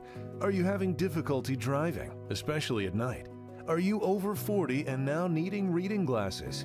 If so, the trusted eye care team at Wallace Eye Associates is here to help with your family's eye care needs, just like we have been for nearly 40 years. Call Wallace Eye Associates today at 318-448-4488 to schedule your next eye evaluation.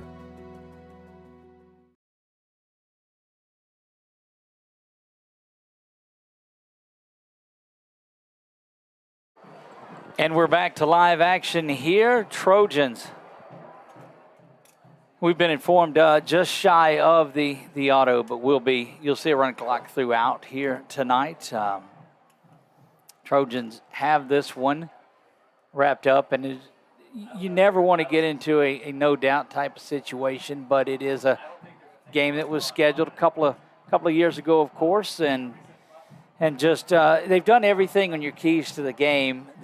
Grease was there. Certainly the Purple People Eaters were there. That Trojan defense played so good. Well, let's just say maybe, they had 3 penalties, which is very uncommon for the Trojans on offense. 2 on offense, 1 on defense. So maybe they were dancing just a little early, Doug. Early that defense is throwing a shutout, and they've got a blocked punt for a touchdown. That interception from Jaden Lewis that was there. We've got some guys competing defensively for that Quibitos Player of the Week. 2nd down and 11.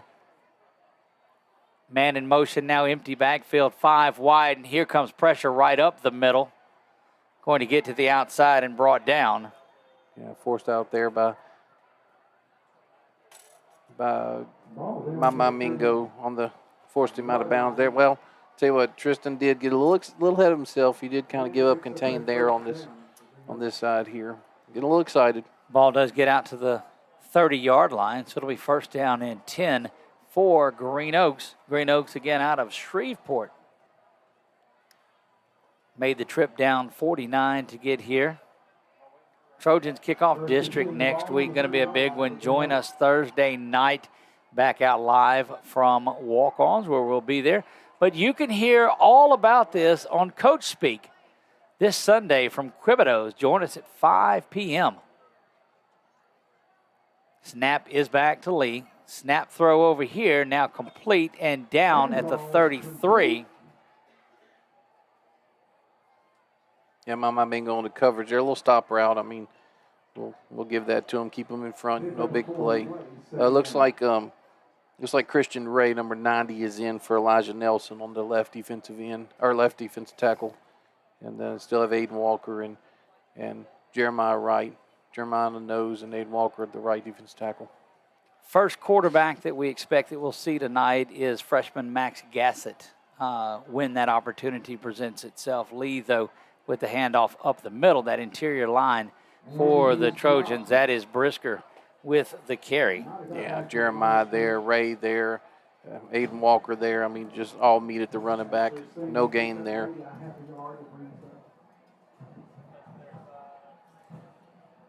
Third down now and a long 5. Make it 6. Have to get just outside the 40, right at the top of that X that marks the center line. I guess that's where the outside circle there, midfield is. Yeah, that's what we call a center circle. Well, appropriately named there. You're good. It's a circle in the center, That's so it, there you that's go. it. See what I'm learning this soccer thing. About. Lee back to pass. He's being pressured from the far side. Got to step up into it. Spinning around, going to be dropped, but he does pick up the 1st down. Yeah, that's a thing to where kind of like watching LSU Arkansas last week. Everybody's in the backfield and just can't quite bring them down. So Jaden Lewis coming up and making a play from the free safety position. This is the one thing that you have to watch for is defense losing their intensity because Green Oaks is not going to stop with their first units that's out there. So this is a time where you see Bachman with hands on his hips, got the headset microphone up, and looking out there is his defense saying, "Come on, guys, let's tighten this up now. Don't get sloppy here. Under 10 minutes to go until halftime. Remember, Green Oaks will get the ball to start things off. We'll have a 20-minute extended halftime, and we'll carry it live here for the homecoming festivities." Snap is back. Handoff goes up the middle and firing around and separated from the ball. Big time Tristan Layfield causing that fumble. And we'll see who falls on that. Was that Christian Ray that fell on that, number 90? I think they're calling him down. They're calling him down, saying that I don't.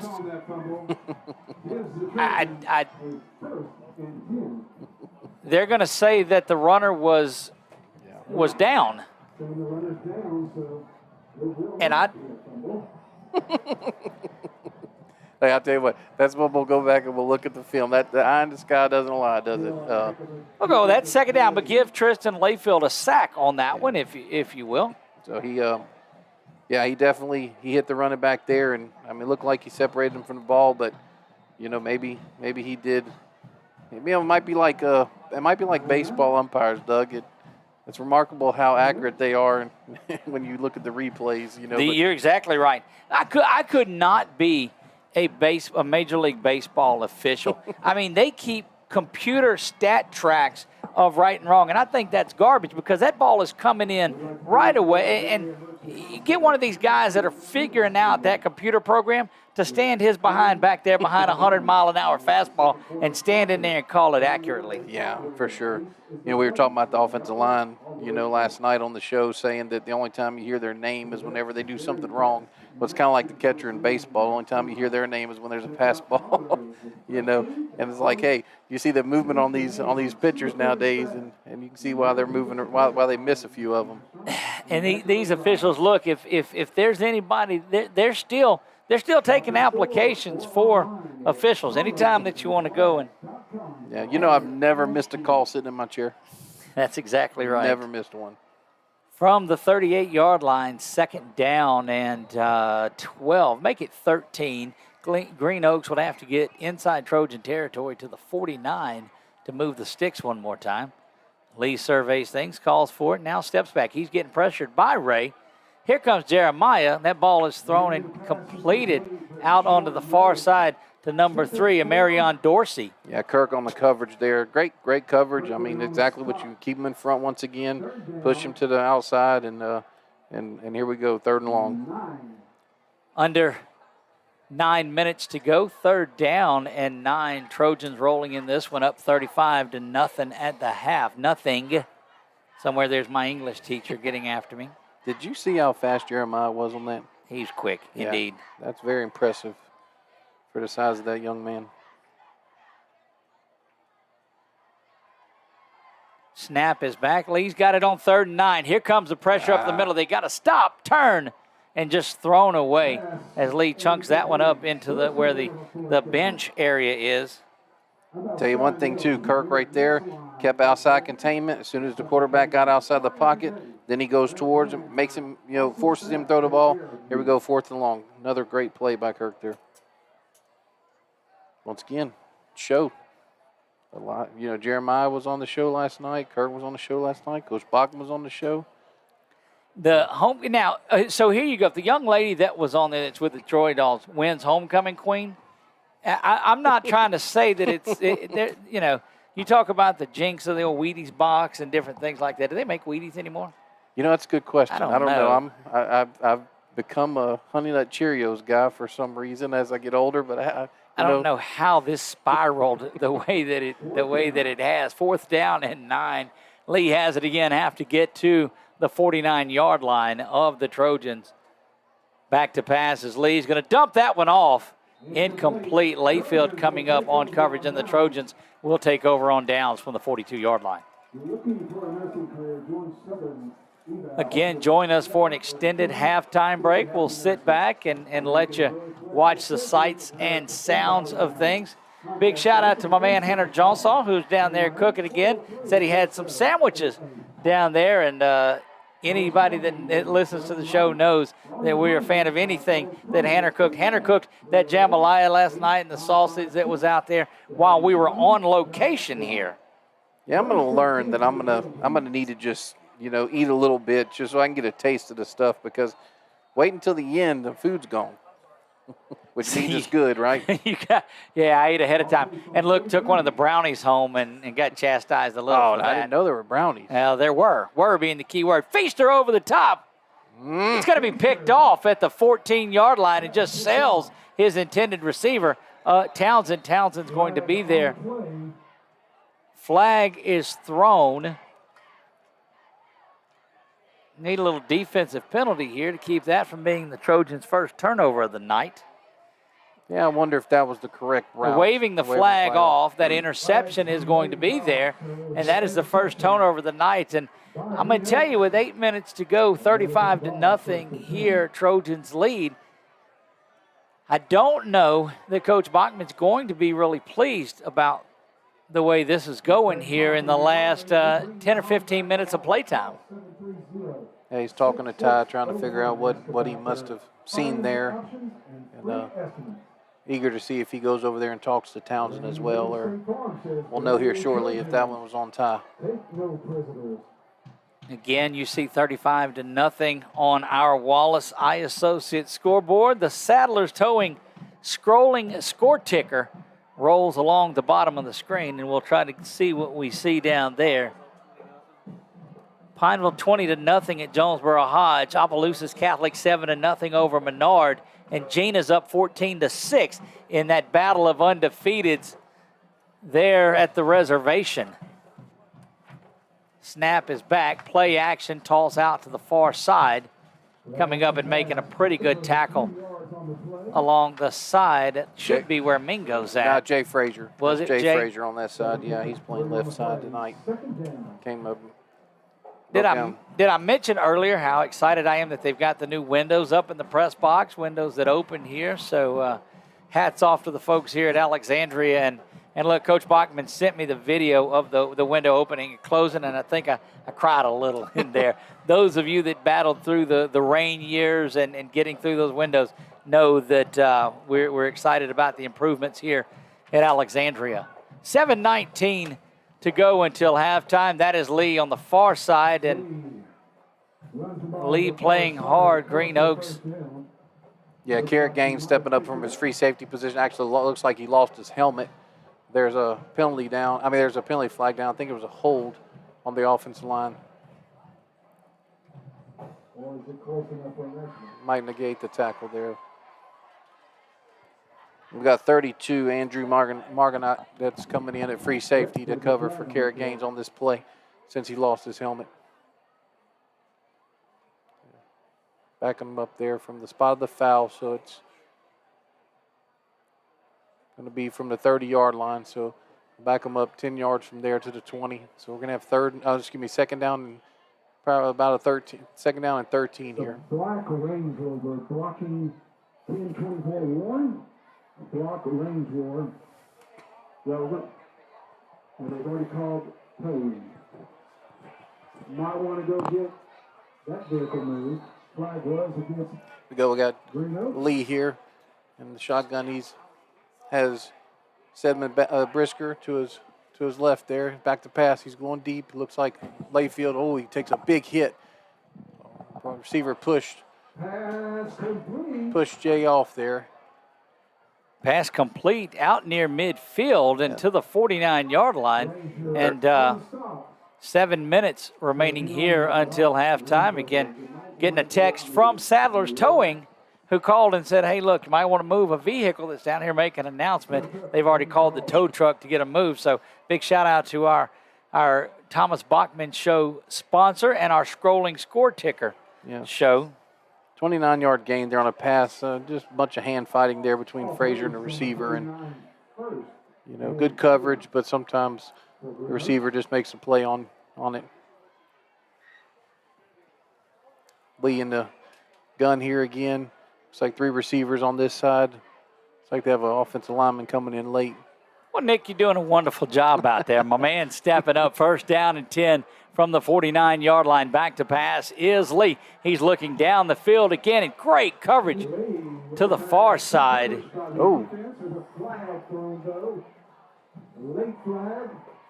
Boy, that was late. Very late. My gosh. Again, late flag whistled. We'll see. Looks like they're going to have that in the area of pass interference defensively. Not a spot foul by any means, but they're going to call it on 21. Well, they're calling it a catch, Doug, it looks like. I mean, where they have the spot, you know, right there at the 33-yard line. They're still discussing it. A great job of the officials down there to get there and figure this out. Pass interference is declined, okay. And that is a completion. Had to be right on the sideline over there. Looked like he was out of bounds inside the white. But again, way up here, great job. Yeah, Jay couldn't have covered him any better there. So once again, that's 2 plays in a row that you just, the wide receiver and the quarterback's making the play. Oh, look, Jay Frazier has been in the back pocket of the receiver that he's covered throughout the evening. Snap throw back to the near side. Looked like it was behind, perhaps a backwards lateral driven out of bounds. My Mingo. Yeah, Mingo, number 11, getting that one done. You see the clock continues to run here. They went to the running clock, but this third quarter, and Bachman not really excited about it. No, so they're back out of it.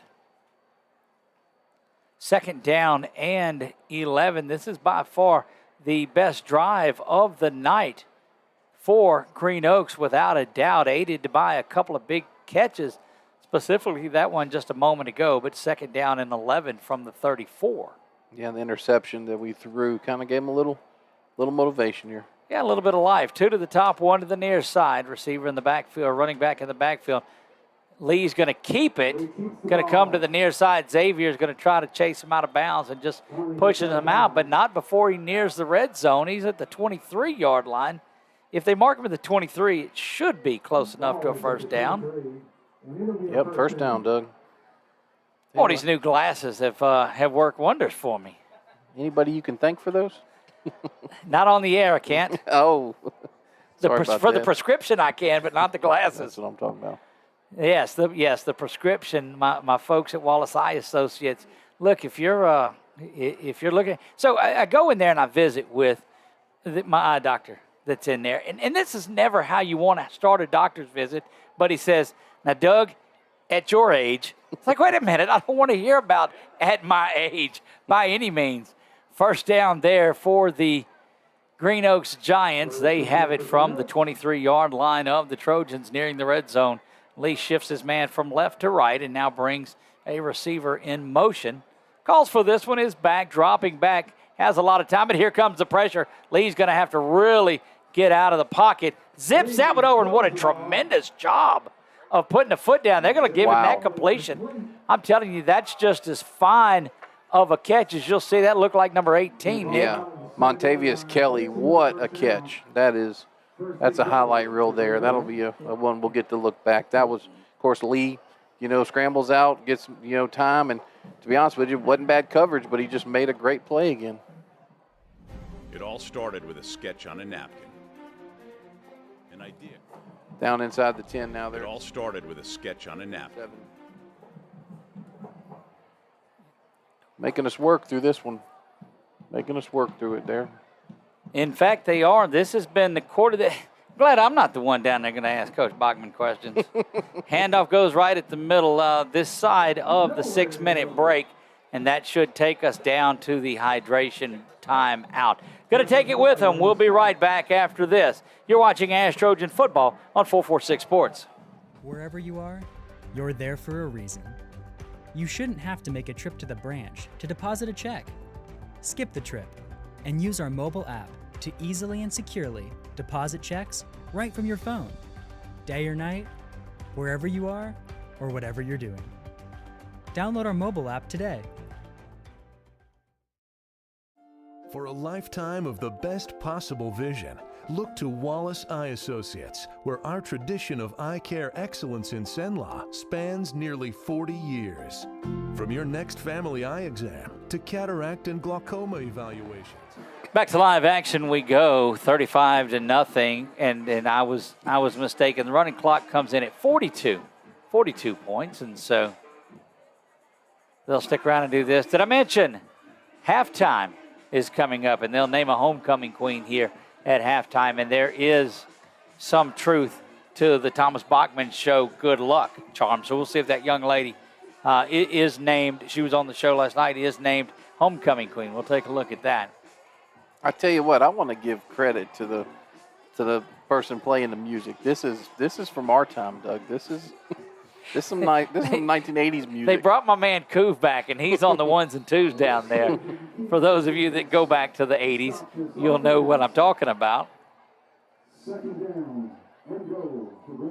Lee stands back there, second down and goal for the Giants. Looking to pass, knocked away in a beautiful pass to the far side.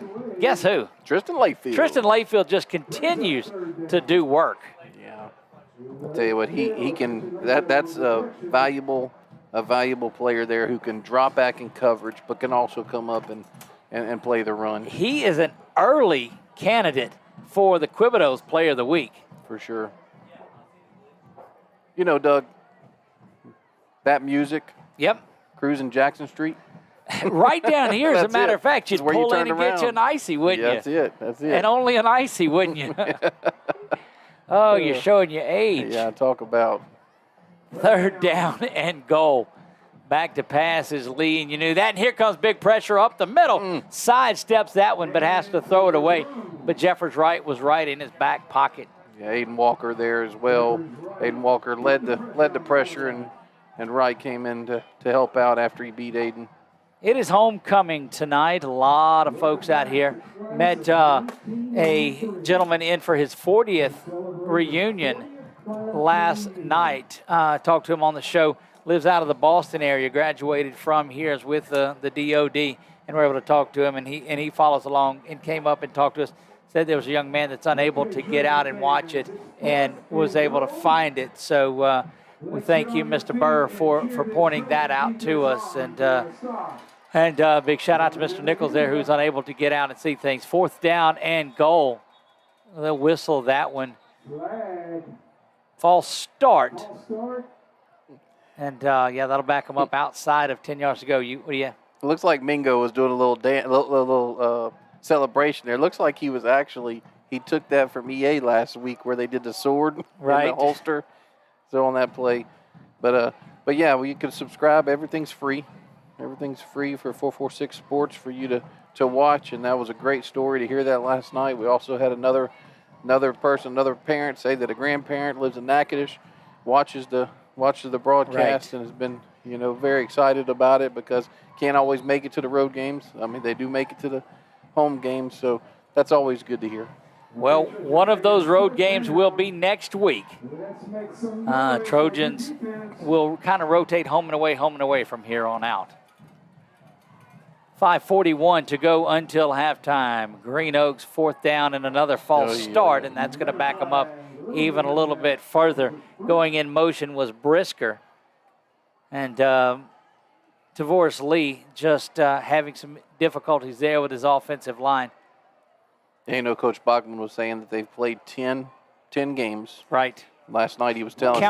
Counting JV freshman games. That's right. Yeah, they've played 10 games total, and 9 of them they've been on the bus. And in this one now make the 10th. That'll be 11. Yeah, that's right. This will be 11th, and 2 of those games they've been here at home. The new turf is nice, but it sure messes things up as you go along. So when we come up to halftime, normally we have an interview with Coach Bachman. We'll make sure that it is outside of the naming of the homecoming queen on there, but it's an extended half. Tavoris Lee back to pass. He's getting pressured up the middle, and what was that movie, Unnecessary Roughness? Blow the whistle, blow the whistle, blow the whistle. Because, Kirk and Wright were coming. That's Walker on the corner. They had the linebacker blitzes that were coming. Yeah. Yeah, he's really emptying the toolbox tonight. Well, and what has happened, it appears, is that Lee has faked inside and scrambled to the outside and has drawn in those two linebackers. They finished a little bit further out to try to cut that off and stop Lee from getting there. Yeah. You know, Doug, we are 4th and goal from now the 24? What will be or the 22-yard line, yeah. Wow. This is coming after that great catch the number 18 made, you know, when Lee. No, when don't Lee think that's scrambled not out. going to be chopped up as a highlight, too. Beautiful, beautiful play. Lee, 4th and goal from the 22. Now, here comes pressure. Steps up. That one is thrown. Going to be picked off at the 5-yard line. Jay's got it 20. Penalty flag is on. Jay's to the 40, now 50. Steps inside. Got to come all the way across the field. 30, now 20. Jay on his way. Jay on his way. Touchdown Trojans. Touchdown Jay Frazier. And the officials are running down to this end of it. So it doesn't look like they're bringing it back. It may have been an illegal block down there because the offensive unit, Jay Frazier, goes 95 yards. And can you say Southern Air cool play? Yes, we can. Looks like they're telling the down marker to stay, not to move. So they're going to talk this one over. But I just saw the signal. They're leaving him back here at the 22. So I wonder if I'm hoping it's at least, nope, they're waving it off. Waving it off. That's going to be a 95-yard interception return for Jay Frazier. And that now, with this extra point, will run the clock. Van Dyke in there. So, you know, you talk about pick sixes, and that's the first one for the Trojans since John Barajas in the EA game a year ago. And still about 5 behind Jacorian Norris from Tioga on pick sixes this season alone. Seems like he gets 2 every game. Yeah. I was picking on Billy. I said, does Tioga, you know, delete, you know, Norris kick, from kick is up and it's good, and now that will get us into the point where the clock runs, and that's back-to-back weeks or back-to-back home games that the Trojans have got it there at the 5-minute mark. So anyway, sorry, finish your story. I was asking Billy if they just kind of eliminate, you know, Norris from the film that they share, from the huddle film they share, because it seems like none of the opposing teams, you know, I'm not going to say they don't respect him, but they keep going after him. I'm like, gosh, why would you keep throwing the ball towards that guy? But I'll tell you, you know, Jay, you know, is making he's getting up there. You might be talking about him some on Coach Speak. There's no doubt about it. Yeah, I don't want to give it away, but that was a very cool job on that one. Yeah, he has 3 solo tackles. He has a pass breakup and now an INT for a 95-yard return. So Pineville up 20-0 in that one over Jonesboro Hodge. 20-6, Gina leads Tioga in that one. That another back-to-back battle of undefeateds there. Tioga and Gina. Tioga all over Marksville a week ago in that battle of undefeateds. This kick is deep. Going to bounce around, check up like a pitching wedge. Picked up around the 6-yard line and going to be pushed out of bounds. Yeah, that's Cortez Simon there pushing him out of bounds. That was a big block that he took before he pushed him out. Also had Butler there, 12 Butler there on the coverage as well.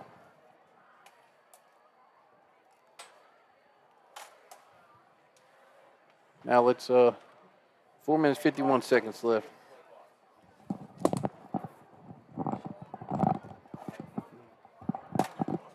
Doug getting comfortable in the chair here. my buddy Roger, he and I go way back. Oh, what happens in the booth stays in the booth. Green Oaks, it's a 42-0 ball game here. 4:46 to go in this one and counting. First down and 10 for Green Oaks. Yeah, you were asking how we got sideways talking about Wheaties and Honey Nut Cheerios. Right. 35-0 with 6 minutes left. Yeah, that'll do it for you. And so a couple of early candidates in it. The defense, they had the block punt, had the interception that led to a short touchdown, had the pick 6 now. And Jay Frazier, the sophomore, has been all over the place. And he and Tristan Layfield just battling for defensive honors. Ball's on the ground, and Lee's going to have to fall on it. I think we'll give Jalen Kirk, I think, officially gets a sack on there because he's the one who actually touched him down. But we'll see how that reads. Tell you what, Doug, I'm gonna probably swing by and grab one of those chairs on the way back up at halftime. I see that. Well, and the homecoming ladies will be at them, but I do see a couple of them. Bring like 4 or 5 of them. No, you're getting one? Yeah, I may try 2 if somebody needs one, but it'll be the 6th trip back up these bleachers. Dude, look at the shape that you're getting in. 2nd down and 12. Now from the 21-yard line. Arc formation for Green Oaks. I'm definitely a shape, Doug. I don't know what kind of shape, but I'm definitely a shape. You know why we call it the arc formation? Because the receivers are 2 by 2. There. All right. For those of you, look, it's 42-0. I've got. That's all I got. Penalty flag for delay of game. I'll tell you. Yeah, right. Welcome to the booth. Yeah. Doug Omaha again.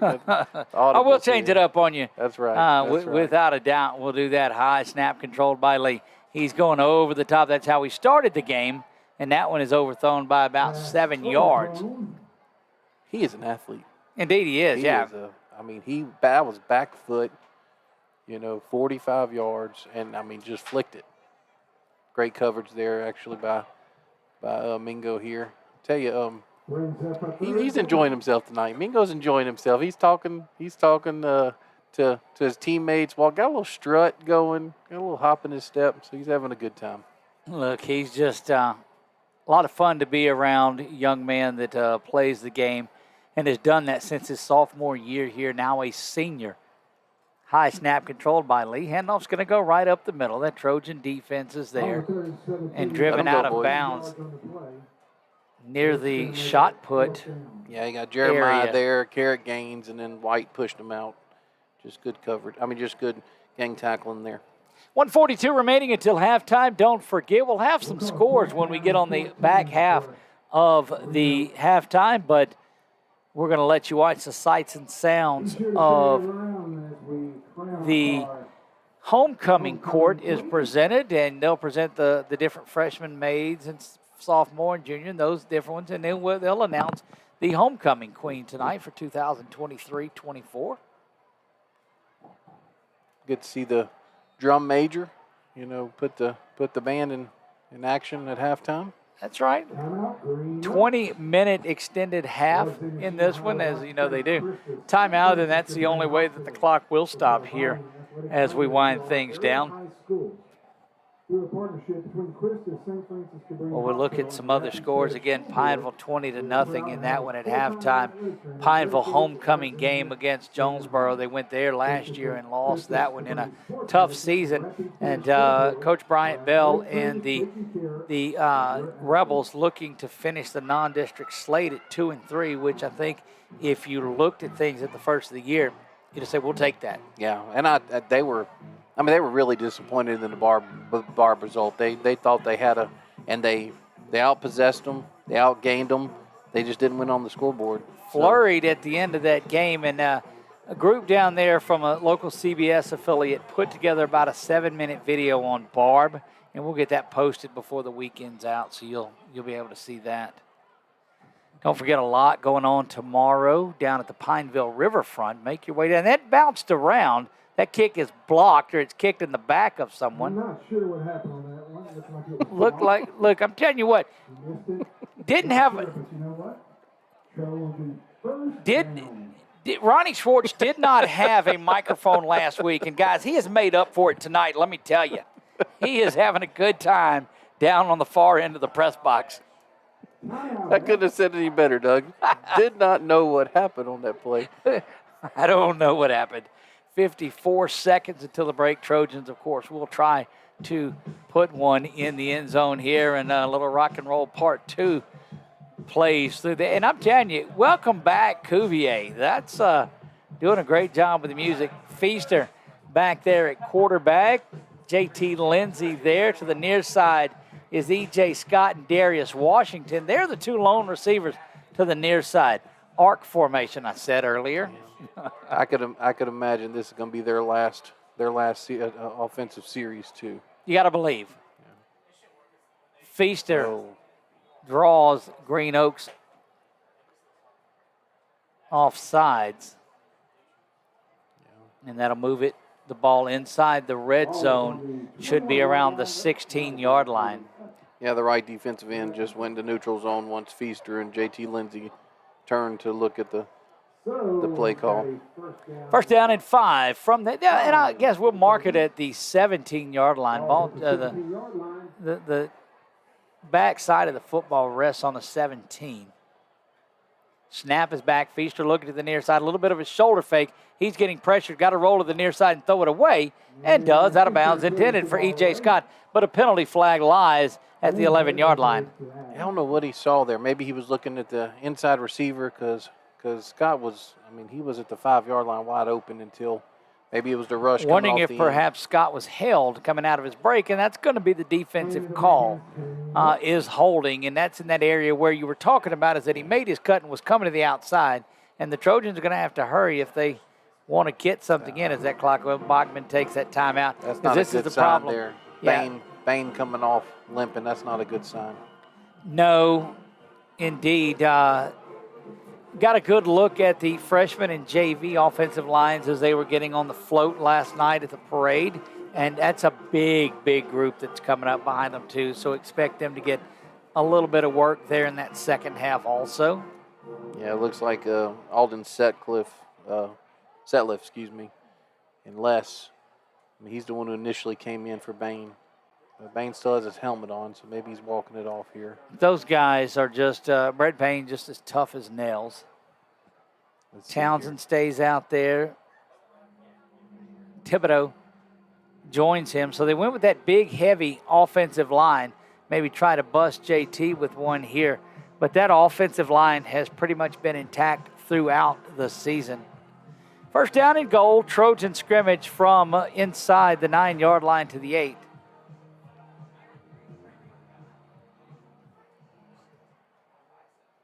And Trojans will really have to go quickly as with that running clock. You've got to put it in here. Snap is back, looking this way, and there's that bubble screen. It's Darius Washington inside the 5 and into the end zone. Touchdown Trojans. Touchdown Darius Washington. Yeah, 9-yard, just bubble screen there from Feaster to Washington. And that's about the only play that you could run that would get it there and have your best chance. And that's the end of the first half.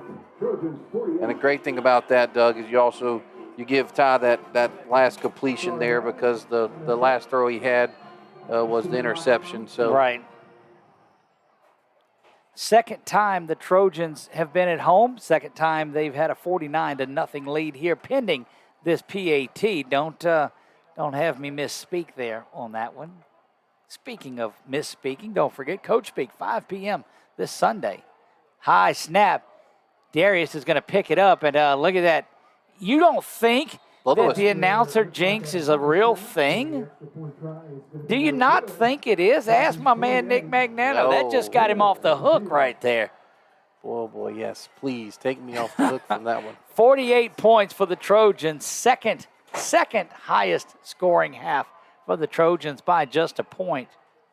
Bachman down there speaking with the officials, talking with his couple of his guys out there, and that is Van Dyke, and the officials are writing something down there, so we'll see. Anyway, we're going to turn it down over to the halftime and let you check things out down there. Stick around, listen to the sights and sounds of halftime here at Homecoming 2023.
Ladies and gentlemen, welcome to the 2023 Alexandria Senior High School Homecoming Festivities.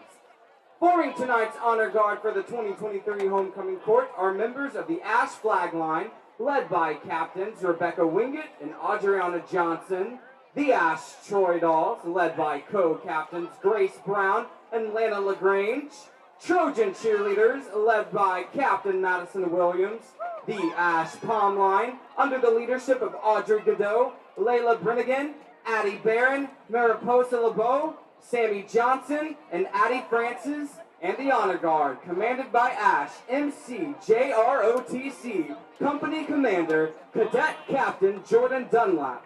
The music tonight is provided by the Alexandria Senior High Band under the direction of Sean Knockin and Drum Major Tristan Dobard and Drumline Captain Will Turntime. Serving as flower girl and crown bearer for tonight's festivities, we have Brooklyn Bailey and Luca Brasher. Brooklyn is the daughter of Coach Chris and Lauren Bailey. She is 5 years old and is in kindergarten. Brooklyn attends Mary Goff Elementary. She enjoys playing basketball, dancing, and cheerleading. Luca is the son of Coach Lance and Brittany Brasher. He is 6 years old and is in kindergarten. Luca attends Mary Goff Elementary. He enjoys playing baseball, basketball, and video games.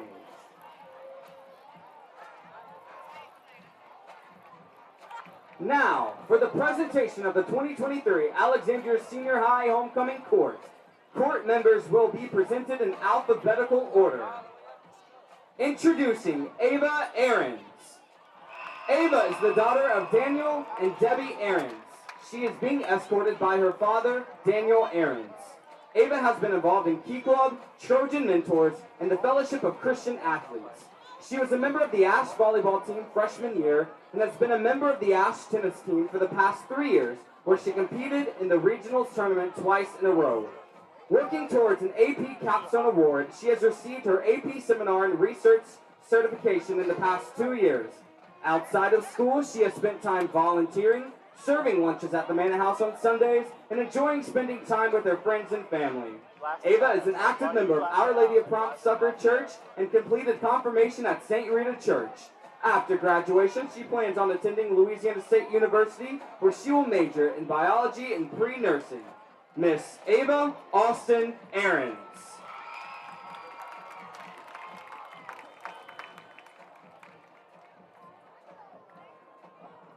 Introducing senior Riley Boothman.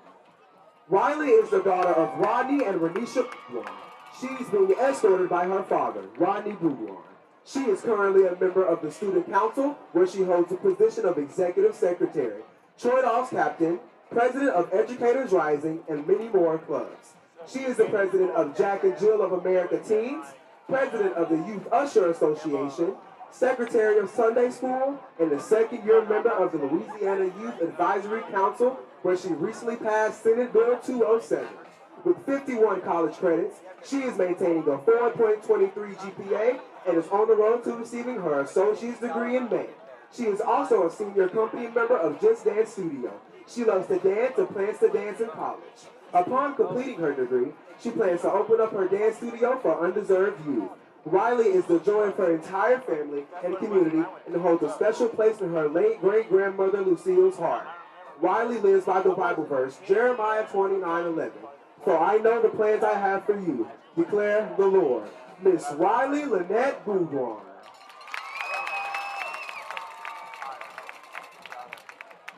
Introducing Grace Blackman.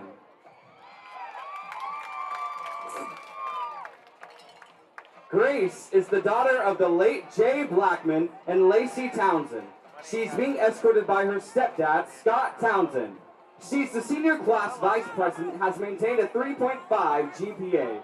She was a member of the tennis and cross-country teams. Grace has been involved in the FCA leadership, Trojan TV, Key Club, Student Council, YVC, Art Club, Educators Rising, and Trojan Mentors. Grace also currently represents Ash on the District 7 Student Council Board as secretary. Outside of school, she coaches and trains at Iron Boot Fitness. Grace has been doing CrossFit for 3 years and hopes to make it to the CrossFit Games one day. Grace is an active member of Calvary Baptist Church. She enjoys spending time with family and friends, going to the lake, and taking part in service activities in her free time. After graduation, she plans on attending Louisiana State University and entering the medical field.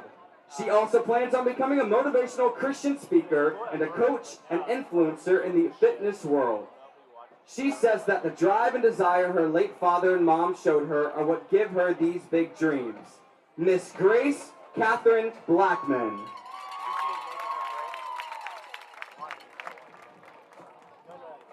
Introducing Junior Wesley Gassett.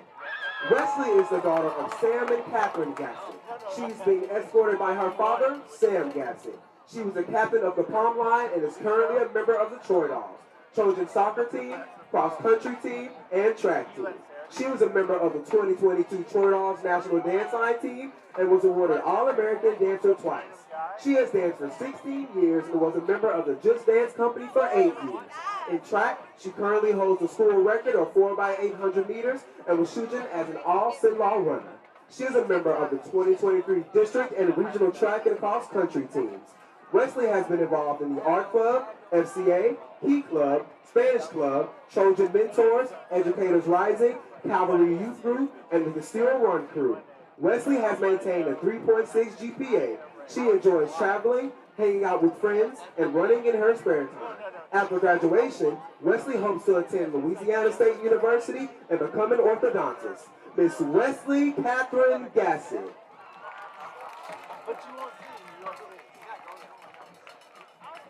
Introducing Julia Harrington. There are Brandon and Jennifer Harrington. Julia is being escorted.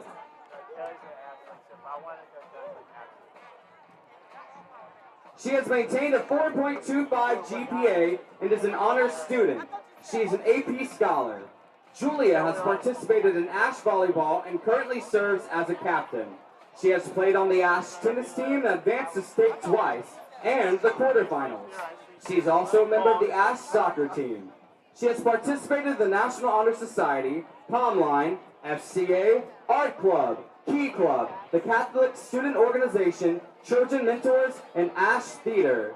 She had been honored to attend the Louisiana Girls State and the Rotary Youth Leadership Program. She plans on attending the University of Arkansas in Fayetteville and majoring in biology and pre-dental. Miss Julia Morgan Harrington. Introducing Junior Audrey Lee. Audrey is the daughter of Jeremy and Heather Lee. Audrey has been escorted by her father. She currently is number 5 in her class, has a 4.2 GPA, and has maintained honor roll. She received the AP Scholar Award for completing 3 exams and is on track to receive the AP Capstone at graduation. Audrey was a member of Palm Line, is currently a member of the Trojan Cheer Team, is a representative on the Student Council, and is also active in FCA, Beta, Art Club, Key Club, and Trojan Mentors. Outside of school, she enjoys spending time with her family, friends, and dogs. Miss Audrey Lee.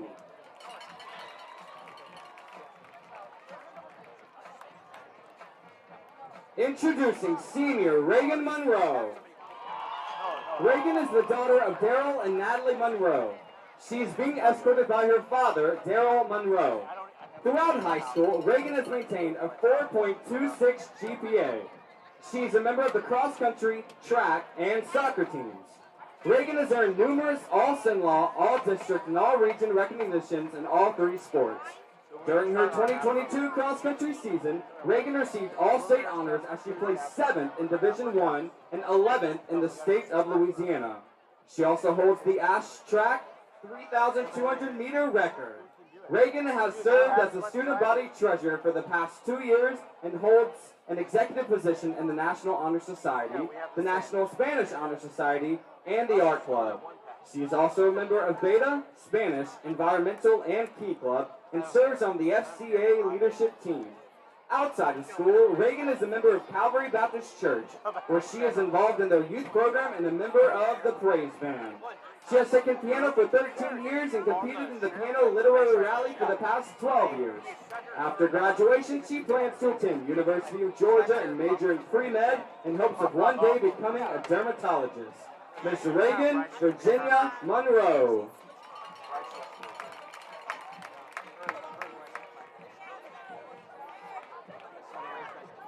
Introducing sophomore Emma Nobles. Emma is the daughter of John and Monica Nobles. She is being escorted by her father, John Nobles. She has maintained a GPA of 4.3. Emma served as captain of Palm Line and a member of the Trojans competition team her freshman year. This is Emma's second year on the Ash Girls golf team and the Ash Trojans dance line. She is involved in the Ash Student Council, FCA, Beta Club, Art Club, P7 Club, Multicultural Club, Key Club, and National Society of High School Scholars. Outside of school, she is involved in the National Honor Society for Dance, Art, and Just Dance for a Cause movement. Emma has been dancing for 14 years and has been a class assistant for 9. She is currently a member of the Just Dance Senior Company. She has previously trained with the Radio City Rockettes and various choreographers in New York City and Los Angeles. Her most cherished opportunity was performing in the 95th Macy's Day Parade.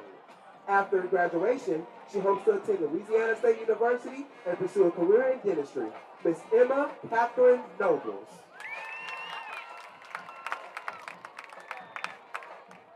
Introducing senior Kaden Shellmeyer. She is being escorted by her mother, Jennifer Shellmeyer. Kaden was a member of the swim team and Palm Line, where she now serves as manager. She is currently a member of the track team, Trojan Mentors, Best Buddies, Alexandrians, and Advanced Theater. Kaden has lead roles in Footloose, Aida, and The Color Purple. Kaden participated in the Louisiana Thespians Festival in Bloomington, Indiana, and was chosen to perform their rendition of I'm a Woman. Kaden received the Princess Grace and American Theater Wing Scholarship. Kaden received intensive training at the Norwalk Conservatory of the Arts in Connecticut. She has received invitations from the American Musical and Dramatic Academy of New York and Los Angeles, as well as Norwalk. Upon completion of her senior year, Kaden plans to attend Norwalk in pursuit of a career in musical theater. Miss Kaden Shellmeyer. Introducing freshman Addison White. Addison is the daughter of Paula Hathaway and the late Chad White. She is being escorted by her mother, Paula Hathaway. Addison is currently a part of our FCA, Beta, Key Club, and Educators Rising Club. She is also a member of his church in Pineville. Addison has played softball for 9 years and plans to try out for our Ash softball team this spring. After graduation, she is planning to attend LSUS to major in anesthesiology. Miss Addison Lee White. Ladies and gentlemen, your 2023 Alexandria Senior High School homecoming court. At this time, we will formally announce the court maids, classmates, maid of honor, and homecoming queen. When your name is called, please step forward. Homecoming court maid, Wesley Gassett.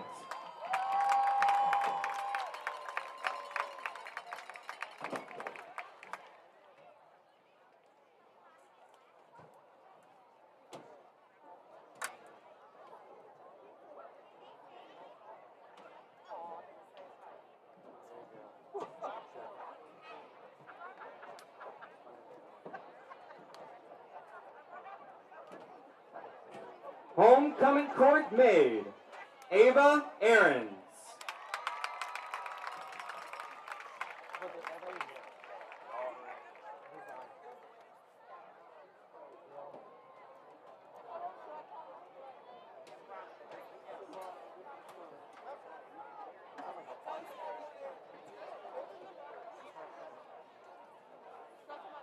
Homecoming court maid, Grace Blackman.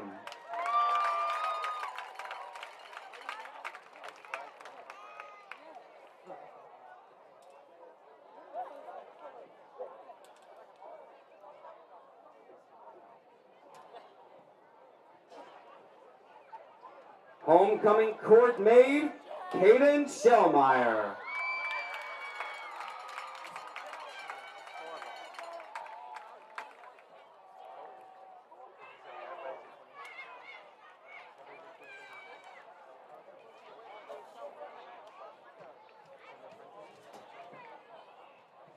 Freshman maid, Addison White.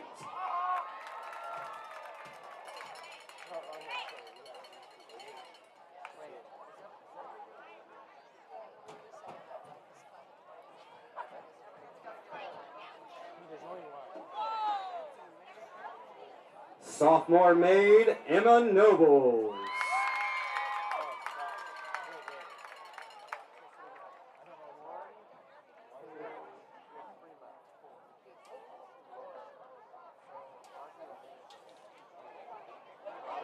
Junior maid, Audrey Lee.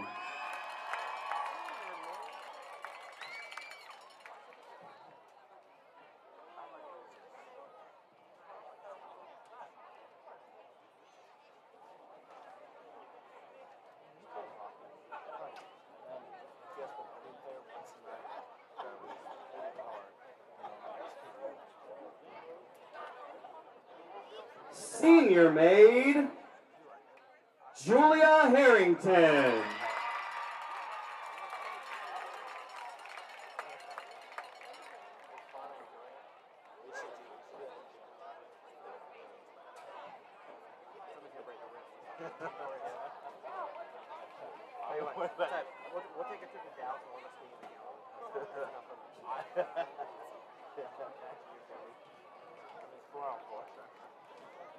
Maid of honor, Riley Bodwine.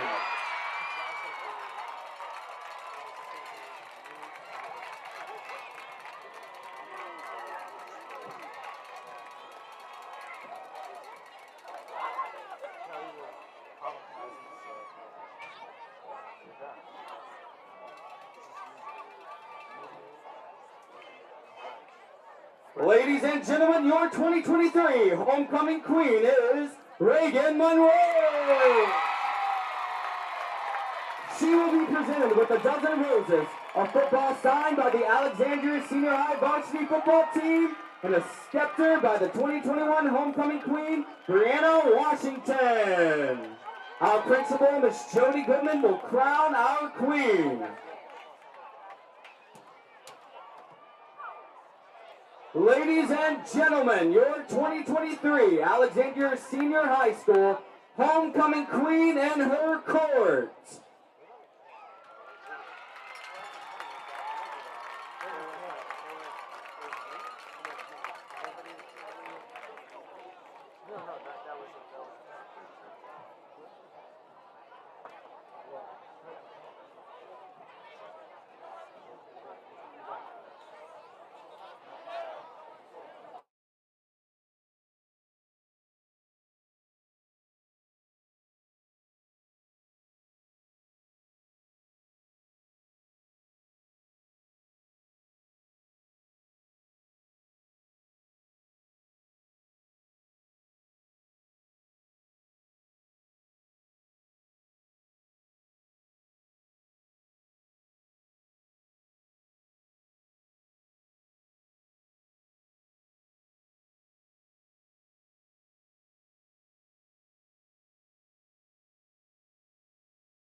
And we are back down on the field. Congratulations to Miss Monroe, our homecoming queen this year. And we're down on the field with Nick Magnano. Nick, are you able to, do you have us?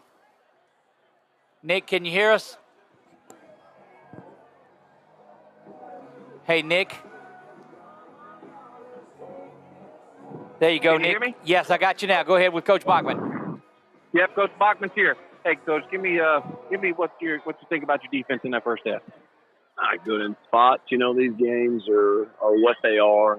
And, kind of got checked out there for a little while and got a little drive, and then they were able to make a play. So proud of them in that response that, had enough pride in their performance to rise up and make some plays there when they got the ball right there on the shadow of the goal line. So proud of them there. And, we're going to play this half. It's going to go really, really quick, and we're going to get a lot of young guys in, try to get as many young guys in as we can, and, just kind of talk to them. your old guys, it's time to start getting geared up for district play. And you young guys, you get in here, it's time to, make an impression, So we'll see what happens here, and I wouldn't think this thing's going to last much longer than 30 minutes.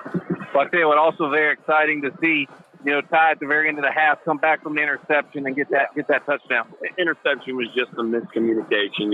Sometimes in these games, you're trying to get the ball to different people and all that. You're not just going out there trying to execute. That's as much on all of us as anything because of the communication of what we're outside the scope of what we're doing. So not necessarily on Ty's plate 100%. Excellent, Coach. Go back and enjoy this crowd. We'll see you after the game. Thanks a lot, Coach. There you go, head coach Thomas Bachman wrapping things up. Nick, we'll see you up here in just a minute. Thanks. Going to take a quick break before we get back to the second half. We'll do all of that right after this. You're watching Ash Trojan football on 446 Sports. Wherever you are, you're there for a reason. You shouldn't have to make a trip to the branch to deposit a check. Skip the trip and use our mobile app to easily and securely deposit checks right from your phone. Day or night, wherever you are, or whatever you're doing. Download our mobile app today. Is your vision just not as crisp and clear as it used to be? Are you having difficulty driving, especially at night? Are you over 40 and now needing reading glasses? If so, the trusted eye care team at Wallace Eye Associates is here to help with your family's eye care needs, just like we have been for nearly 40 years. Call Wallace Eye Associates today at 318-448-4488 to schedule your next eye evaluation. Appliance Parts Company in Alexandria has all your major appliance parts needs. We sell parts to all major appliances as well as new appliances, including window units, chest, and upright freezers. Appliance Parts originally opened its doors on Lee Street in 1972, and we're now open at a new location on Memorial Drive to serve you better. Stop by, say hey to our crew, and check out our awesome holiday gifts. Appliance Parts, 2208 Memorial Drive in Alexandria next to Target. Open Monday through Friday, 8 to 5, and Saturday from 9 till 12. For a lifetime of the best possible vision, look to Wallace Eye Associates, where our tradition of eye care excellence in Cenla spans nearly 40 years. From your next family eye exam to cataract and glaucoma evaluations, trust your vision to the experienced eye professionals at Wallace Eye Associates. Call Wallace Eye Associates today at 318-448-4488 to schedule your next eye evaluation. Buying car insurance for the first time can be overwhelming. Do you have enough coverage? Are you paying too much? Will someone be there for you when the unexpected happens? I'm Jason Hawk with Farm Bureau Insurance. You may think it's easier online, but why wait? We're here to help you make sure you're covered. When it comes to car insurance, we have the answers, and we may have rates that save you money. So talk to Hawk at 318-791-HAWK or online at talktohawk.com and let us help you protect your biggest investments. Our mobile banking app is changing the way we bank. Things are getting easier, transactions are getting safer, and you have access 24/7.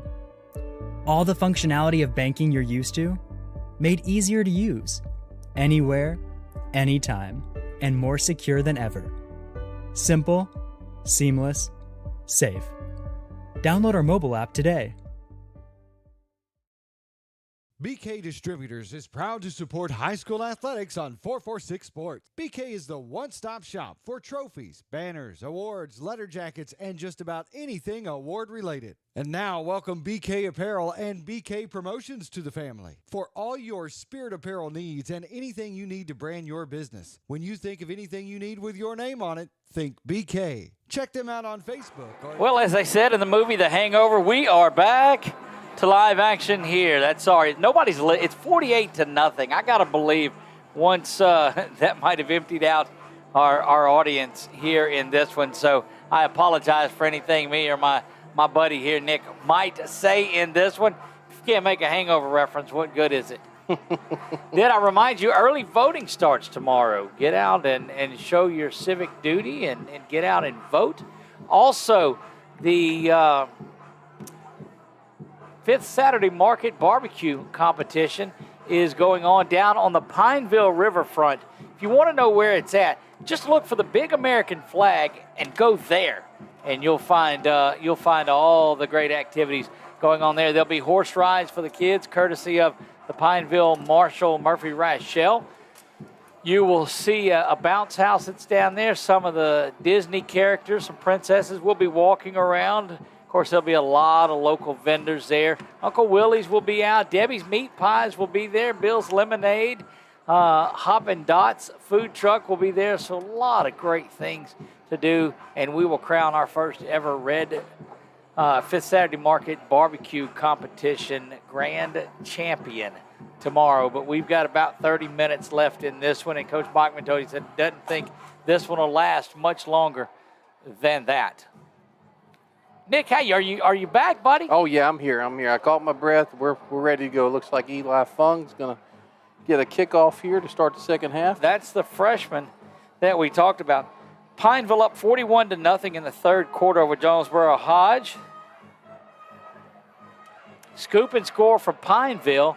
They're up 48-0, and they are celebrating their own running clock there tonight. So big win for Coach Bryant Bell and the Pineville Rebels as they will finish their non-district slate at 2-3. It'll be interesting. A lot of plays to choose from on that one, and that one is knocked around about the 15-yard line, and big pressure by that kick team from the Trojans. And Green Oaks will have it there at the 16-yard line, and you will see this thing just tick, tick, tick, tick, tick away. Yeah, we got Kirtland Bates on the tackle there. So we're gonna try to go through the numbers here on who's here in the second half. Look, and that's the trouble that we got into in that Natchitoches Central game for not having the roster, but we've got an updated roster now. Yeah, it looks like we've got 27 Franks playing the left corner. Looks like we have 28, which is... You're in trouble. Oh, no, it's right. I've got my roster here. 28, which is... 28 looks like Frank's. 27 is Kelton Ray is what you have. Mm-hmm. 26 is free safety.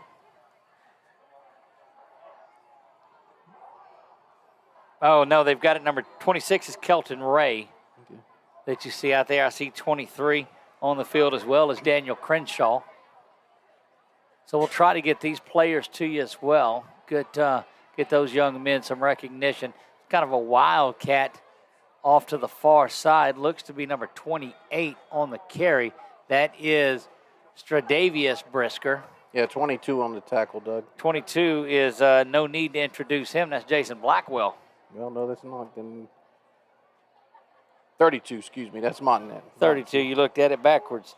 Yeah, that's Andrew Montagut there on the tackle. But a pickup of 7, make it 2nd down and 3 from the 24-yard line. Get my glasses on. How's that sound? We got 53 playing linebacker, inside linebacker with Crenshaw. This is where my buddy would mention it's like a Billy Graham crusade there as folks are hitting the exits in this one. Halftime here, and it just ended. Naming of the homecoming queen, and that is Brisker again.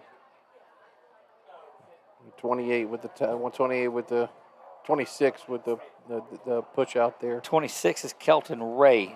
$260 in split the pot.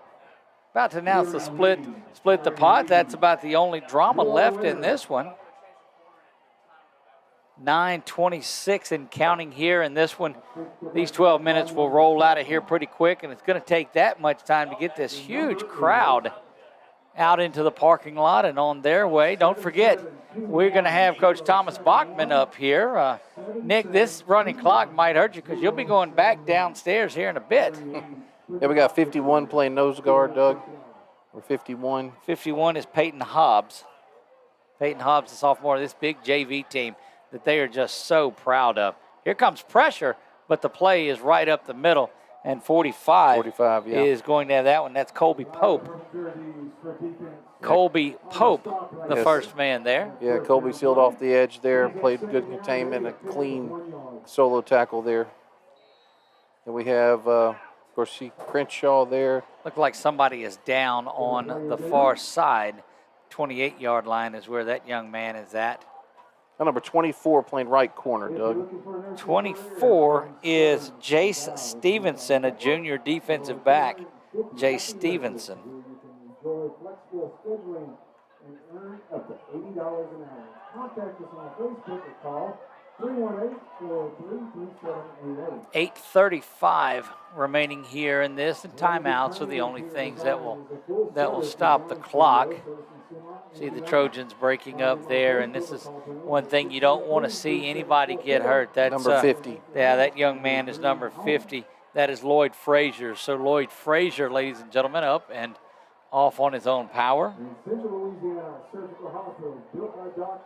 I see 51 is out there. We said Peyton Hobbs, 92 still out onto the field. Yeah, 92 is Nelson, right? 92 is Jordan Mason. And then 95 is Nelson. Right. Nelson's playing left defensive tackle, and Mason's playing right defensive tackle. You have a 24 out here playing left corner. Yep, Jay Stevenson. We talked about him a moment ago. 2nd down and 9, tight coverage. JV had a pretty big week this week over at Tioga. Ball bouncing around, still on the ground. Looks like Green Oaks is going to hop back down on it. They are calling him down. Yeah. Loss of 4 there, back to the 25. Yeah, it'll make it 3rd down and 13. 3rd down, 13 under 8 minutes here in the 3rd.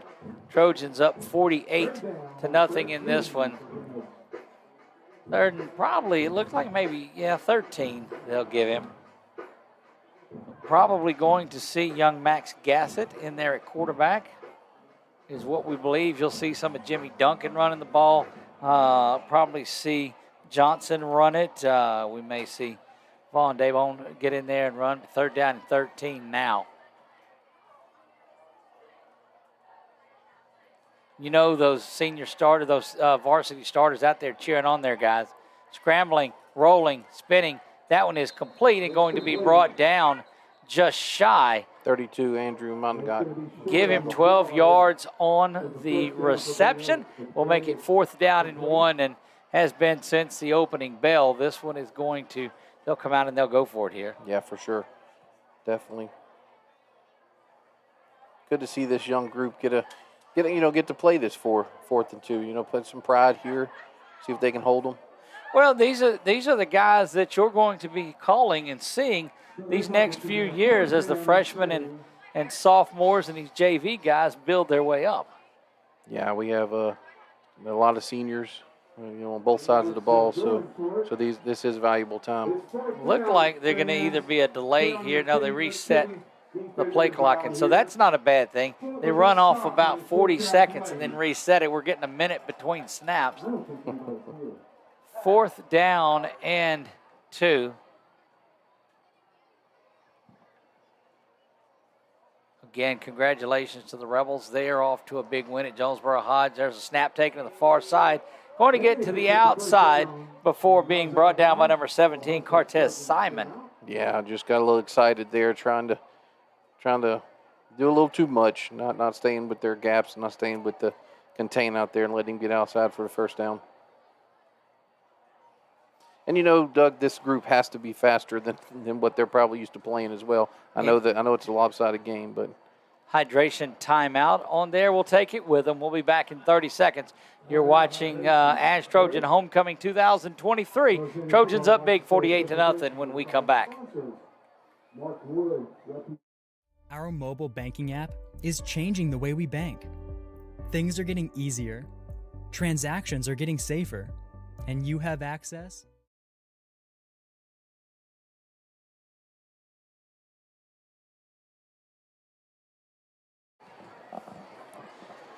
We're back. You see the Trojans starting to break up their huddle there and get things going. Trojan starters, of course, taking off their shoulder pads and the like. They won't be back in this one. Doug, we got 69 in at nose guard for Hobbs from 69. It's Kyron Heath. He is a junior defensive lineman for the Trojans. Kyron Heath. And Doug, we have a number 98, Ethan Richards. How about that? And I don't believe and that's he's getting after the quarterback. Jersey. He just got held, too. Good job defensively, both sides of it. And that was 32 coming up making that play is Andrew Monaghan. And I'm going to tell you, we've called his name a number of times in here. Yeah, we called him on special teams, on kickoff return, and then, the 3 defensive plays so far. Gina up 28-6 in the fourth quarter. Going to need a big comeback from Coach Cook and those Tioga Indians tonight. What a way to cut down the score is don't throw the ball or kick the ball to Jacorian Norris. That guy is a superstar for the Tioga Indians. Yeah, he's definitely the leader for the Quibido's Player of the Year in my book. Of course, I think JT Lindsay's right there, and then also Jim Burlew from Buckeye. That's definitely. right. Menard with a number of contributors. That ball bounces around. And back to pass, just throwing that one up and away. Yeah, that was Lee back in. Yeah, Lee back in at QB. Misses that one. Third down now and 10. Again, we'll have a couple of conversations or a couple of questions with Coach Bachman as this one wraps up. 4:46 to go here in the third quarter as the clock continues to roll. A couple of big homecoming wins in the area. Pineville up 48-0 in the third, and Ash up 48-0 in the third. How about that? Those two teams will square off in week 8 over at Sandy Canyon.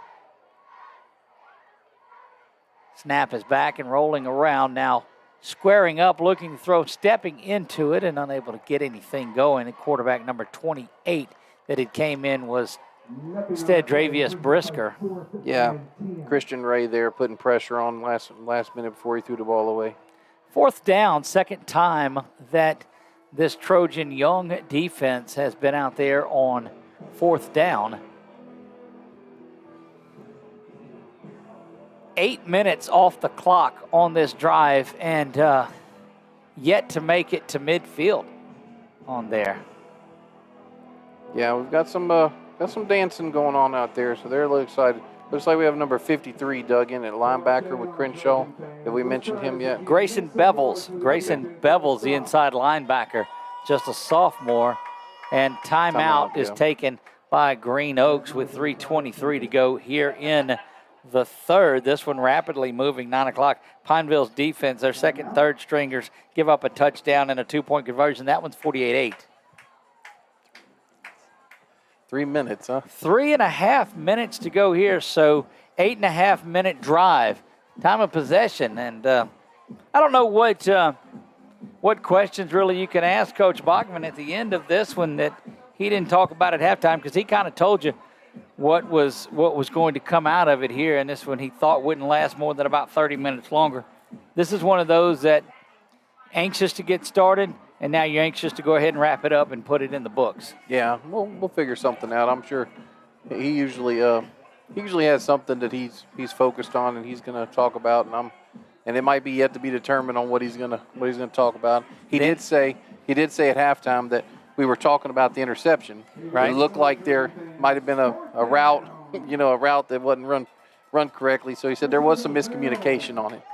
Well, they returned things with a pick six from Jay Frazier. So that's be interesting to have Bachman up here in the press box as we talk about tonight's contest. Back to pass now. And here comes pressure up the middle from Crenshaw. Banging around to defender after defender, and that's going to be a sack. Yeah, Christian Ray, number 90, and then number 69 with the assist on the sack. 69 is Kyron Heath. Yeah, so we got Christian So Ray not a and Heath. sack because they did get 2 or 3 yards, but the Okay, Trojan right. offense finally there with 9 minutes gone in the third, and that's there, and that's what you want. You want to get the clock running and get this thing out of here. All right, so on the line, Doug, we have, starting from left to right, we have 79 at left tackle. 79 is Tanner Simic. Looks like we have 55 at left guard. 55 is Aiden Price. Okay, I'm trying to see the That center. is Max Gassett in there at quarterback. He's got Talon Johnson, the running back. Talon Johnson is in there at running back. We got 62 at the right guard. That is Aiden Setliff. And 63 at the right tackle. Gassett back to pass. That's the 80-yard touchdown that he had earlier, and it's complete. And why not if that's not, if Kirkland Bates isn't your favorite target? That's it. That is his favorite target. He's 2 for 3 now on the year with about 100 yards passing now, to Kirkland Bates. Yeah. Looks like your center, Doug, is 65. That's Justin Alvarado.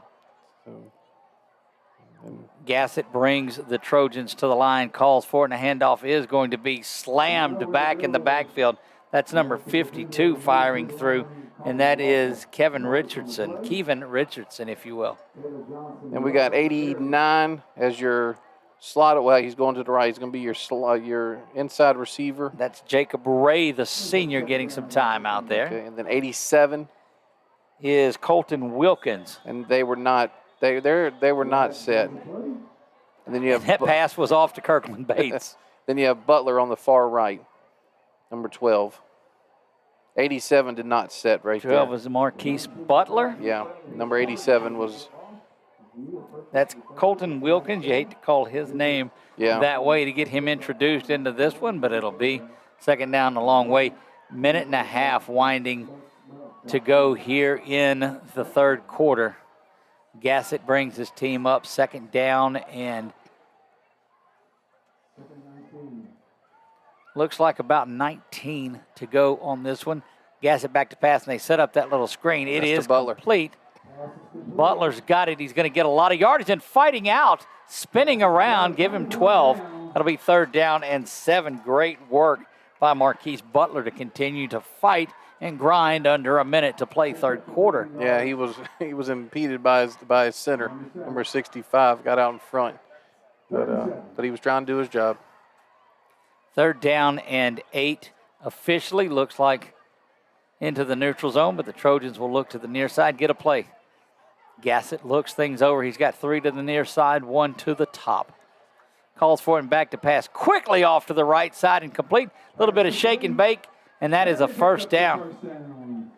You know, we always ask why run an 8-yard route why run a 6-yard route when you need 8 yards? Well, when you can catch the ball and do that's it. I want to take this time also to apologize to Max Gassett for calling him Sam Gassett, who was his dad that I actually played high school ball with. Saw Sam out on the field with his daughter during halftime on the homecoming court. Handoff goes to the near side, spun around. Looks like Johnson that gets Talon on that one. It is Talon Johnson. And that's the end of the third quarter. Going to take a break. We'll be back for the fourth quarter. Play a rapidly moving third is wrapped up. And we'll be back here to Ash Trojan football on 446 Sports. I'm Jason Hall with Farm Bureau Insurance. Did you know that September is Life Insurance Awareness Month? Our team is here to educate about life insurance and help you make the right coverage choices with the right agent this month and every month. Taking care of your family can be simple and something you can do today. There's no better time than now to learn how life insurance can protect your family's financial security. So talk to Hawk at 318-791-HAWK or online at talktohawk.com and let us help you protect what matters most.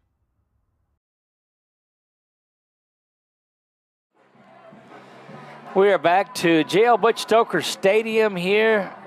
And you're most impressed. The player of the game might be the in-stadium music player. James Cuvier is back. I tell you, I want his playlist for sure. So I have a playlist on mine called the best playlist ever, but he's giving me a run for my money. And you know he hasn't. It's not any radio edits or had to edit or bleep out anything. Yeah, he didn't have to take his number 2 pencil and turn the cassette tape, huh? No, he didn't. Second down and 5. Gassett and the Trojans.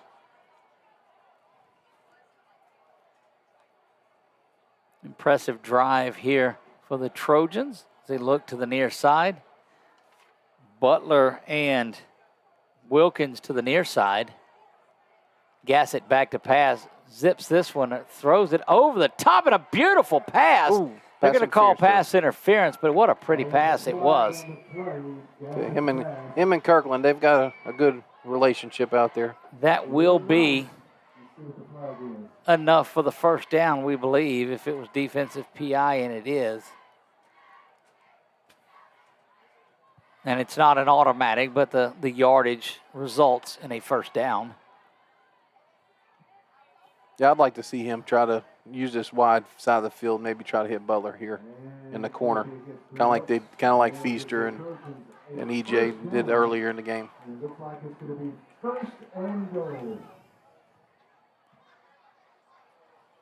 Good crowd has stuck around. Traffic's not going to be as light getting out as we thought it was. 11:41 on the clock. Gassett back to pass, now steps up, going to take this on his own. Knocked out of bounds and doubled up there, and he gets a pretty good hit. And welcome to varsity football, my man. Yeah, get down next time, young man. Get down. They protect you when you slide. Yeah. But hey, he's eager trying to make a play. Absolutely, and it's still that big first unit because you see the numbers. I mean, they don't have, all they have is first teamers. Yeah. Coming out to the near side, thought he was coming out of the game, but Kirkland Bates gets inside that slot, and you open up the seam and just hit him quick, and he probably walks into the end zone. Yeah. He's nearest the line of scrimmage on the inside slot. And false start is going to be whistled. Looked like Max had to look around and not call the cadence as quick as that left side both jumped.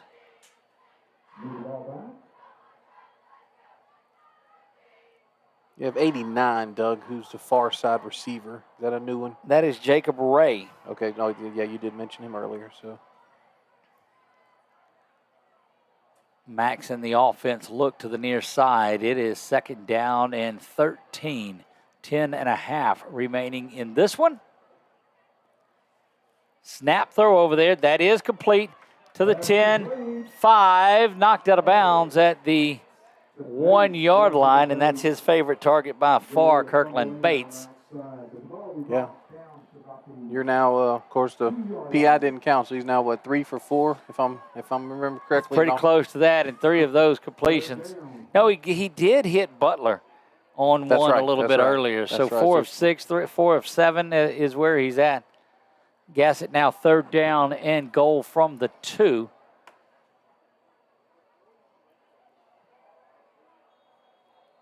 Offsides will be called. It's going to move the ball up about a yard. It'll be third and goal from the 1 now, where it was third and goal from the 2. Clock continues to run, 9.5 remaining here.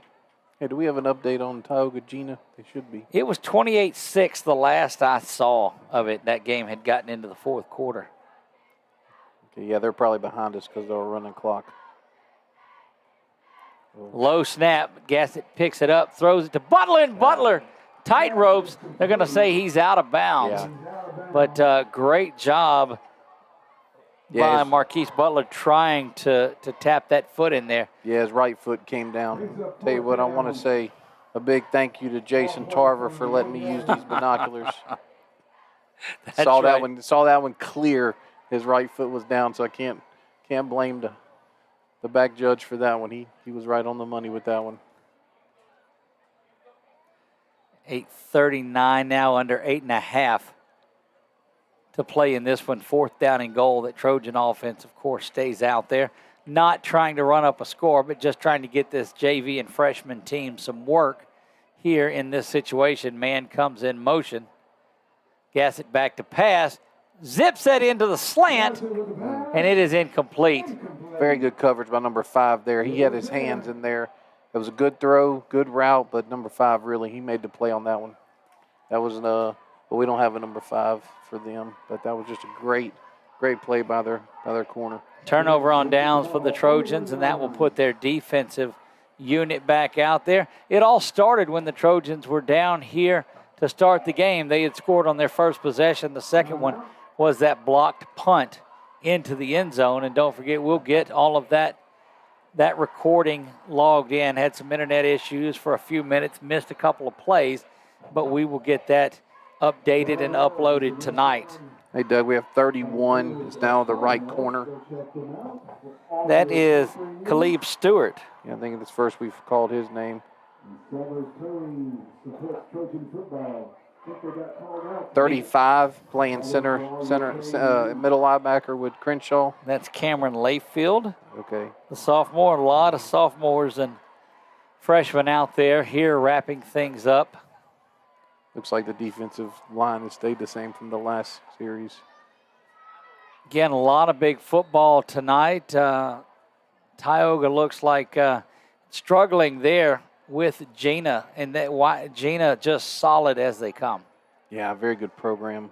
A lot of pride in that town and that area, and they've always been very competitive.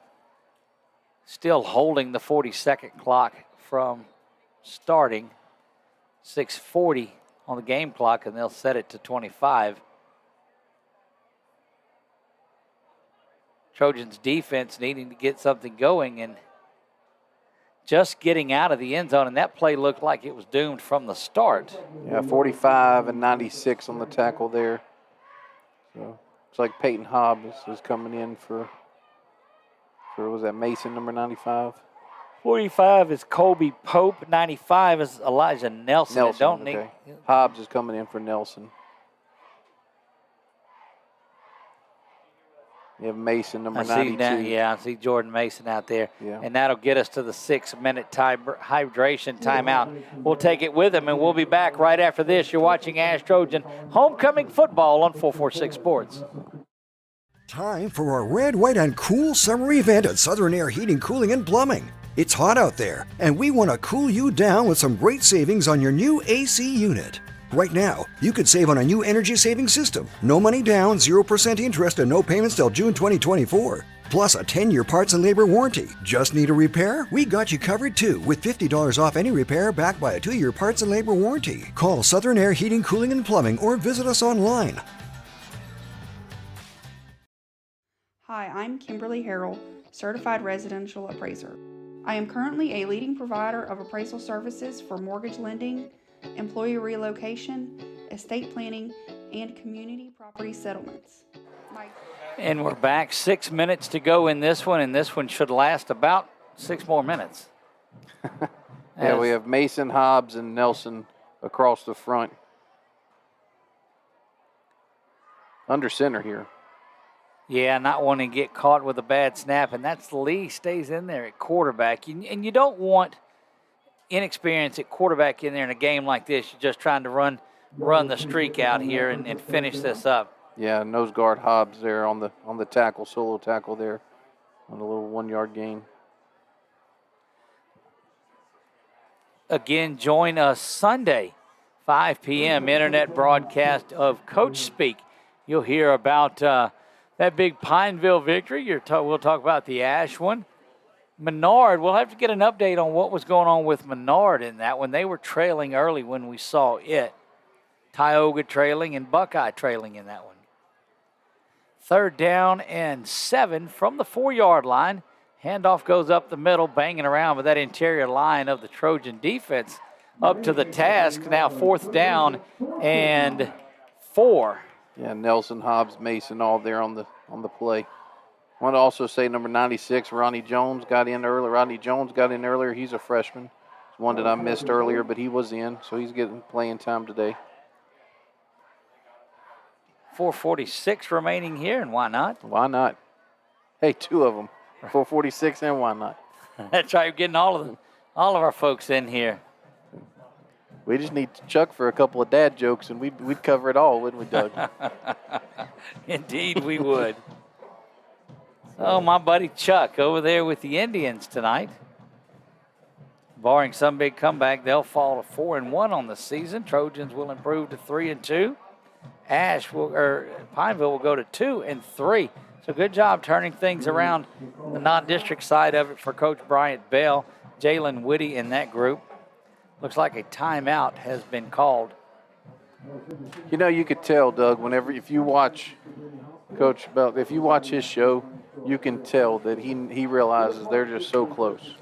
So I want to show you, and one thing too. So Roger, if you'll get a shot down of our Troy dolls down there, you see some of the ladies that were on the homecoming squad are out there dancing with their Troy dolls team. So there's Roger. There's a good shot of them. Some of the young ladies that were on the homecoming court are down there. I did notice one of the cheerleaders over here is over and cheering also. And that's what homecoming's about. All right, Raj, we'll get back on the field. Thank you for that. You know something that's changed about from when I used to be in high school? The decade. That's homecoming. Oh. We would have to go home. We would go to the closest friend's house, right. Okay? And then we would, wait in line to take a shower and get dressed because the dance was that night. That's correct. Right. Now I'm telling my age, I know. Now they'll have a big to-do tomorrow. You know what's changed since you played football. Yeah, the forward pass was invented. Oh, here we go. That one thrown over. Speaking of forward pass, they have not done that very well tonight. Not at all. So, first and goal, Trojans will have it right about where they turned it over from, a few yards ahead of that, and we'll see if Montegut comes out or if Gassett comes back out there at quarterback. We'll have to take a look and see. Not sure if that's 15 or it doesn't look like it. Yeah. That's 19. That's Montegut, yeah. Yeah. That's the brother. Maybe we can say his name like we've been talking about his brother. Sophomore quarterback, and 7 comes up and jumps offside. That is Miller, one of the captains, the senior on this one. Yeah, I think he's trying to get him a little stat rate. look like it, but you just look over there now, and the Trojan coaches will see it and throw that slant right to where 7 was coming from. Yeah. New running back in for the Trojans is Vaughn Darbone, the junior running back. Saw Vaughn play a lot last year as a sophomore. I'll tell you, it's going to be hard to unseat, JT and Jimmy from that. And Talon, Johnson has done well. Gassett gets it. Montegut, that's right, throws this one over the top. That was intended for number 87.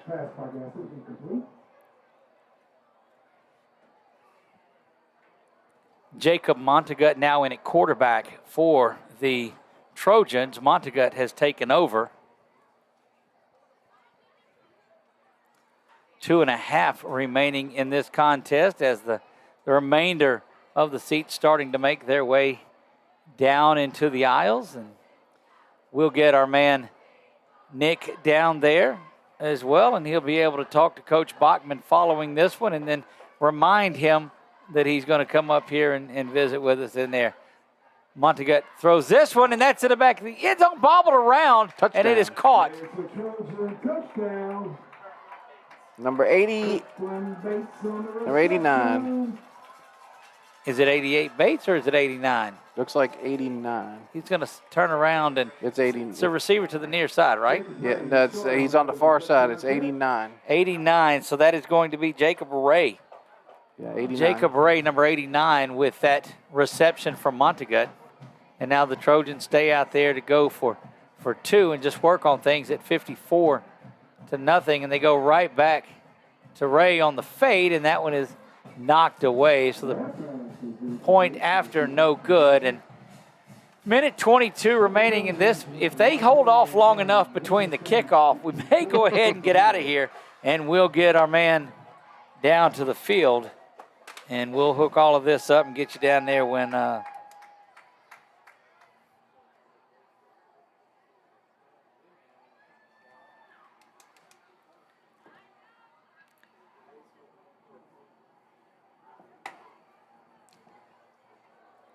53 and counting. And, if you're these officials, you just hold on to this and don't let the kickoff, because last thing you want is somebody getting injured right here. Yeah. the way that crowd is, Nick, you may want to make your way down there, and you'll get caught up in. I get permission? In that, yep. You can go on down there now, and then we'll see you back up here with Coach Bachman for our Trojan wrap-up show. Excellent.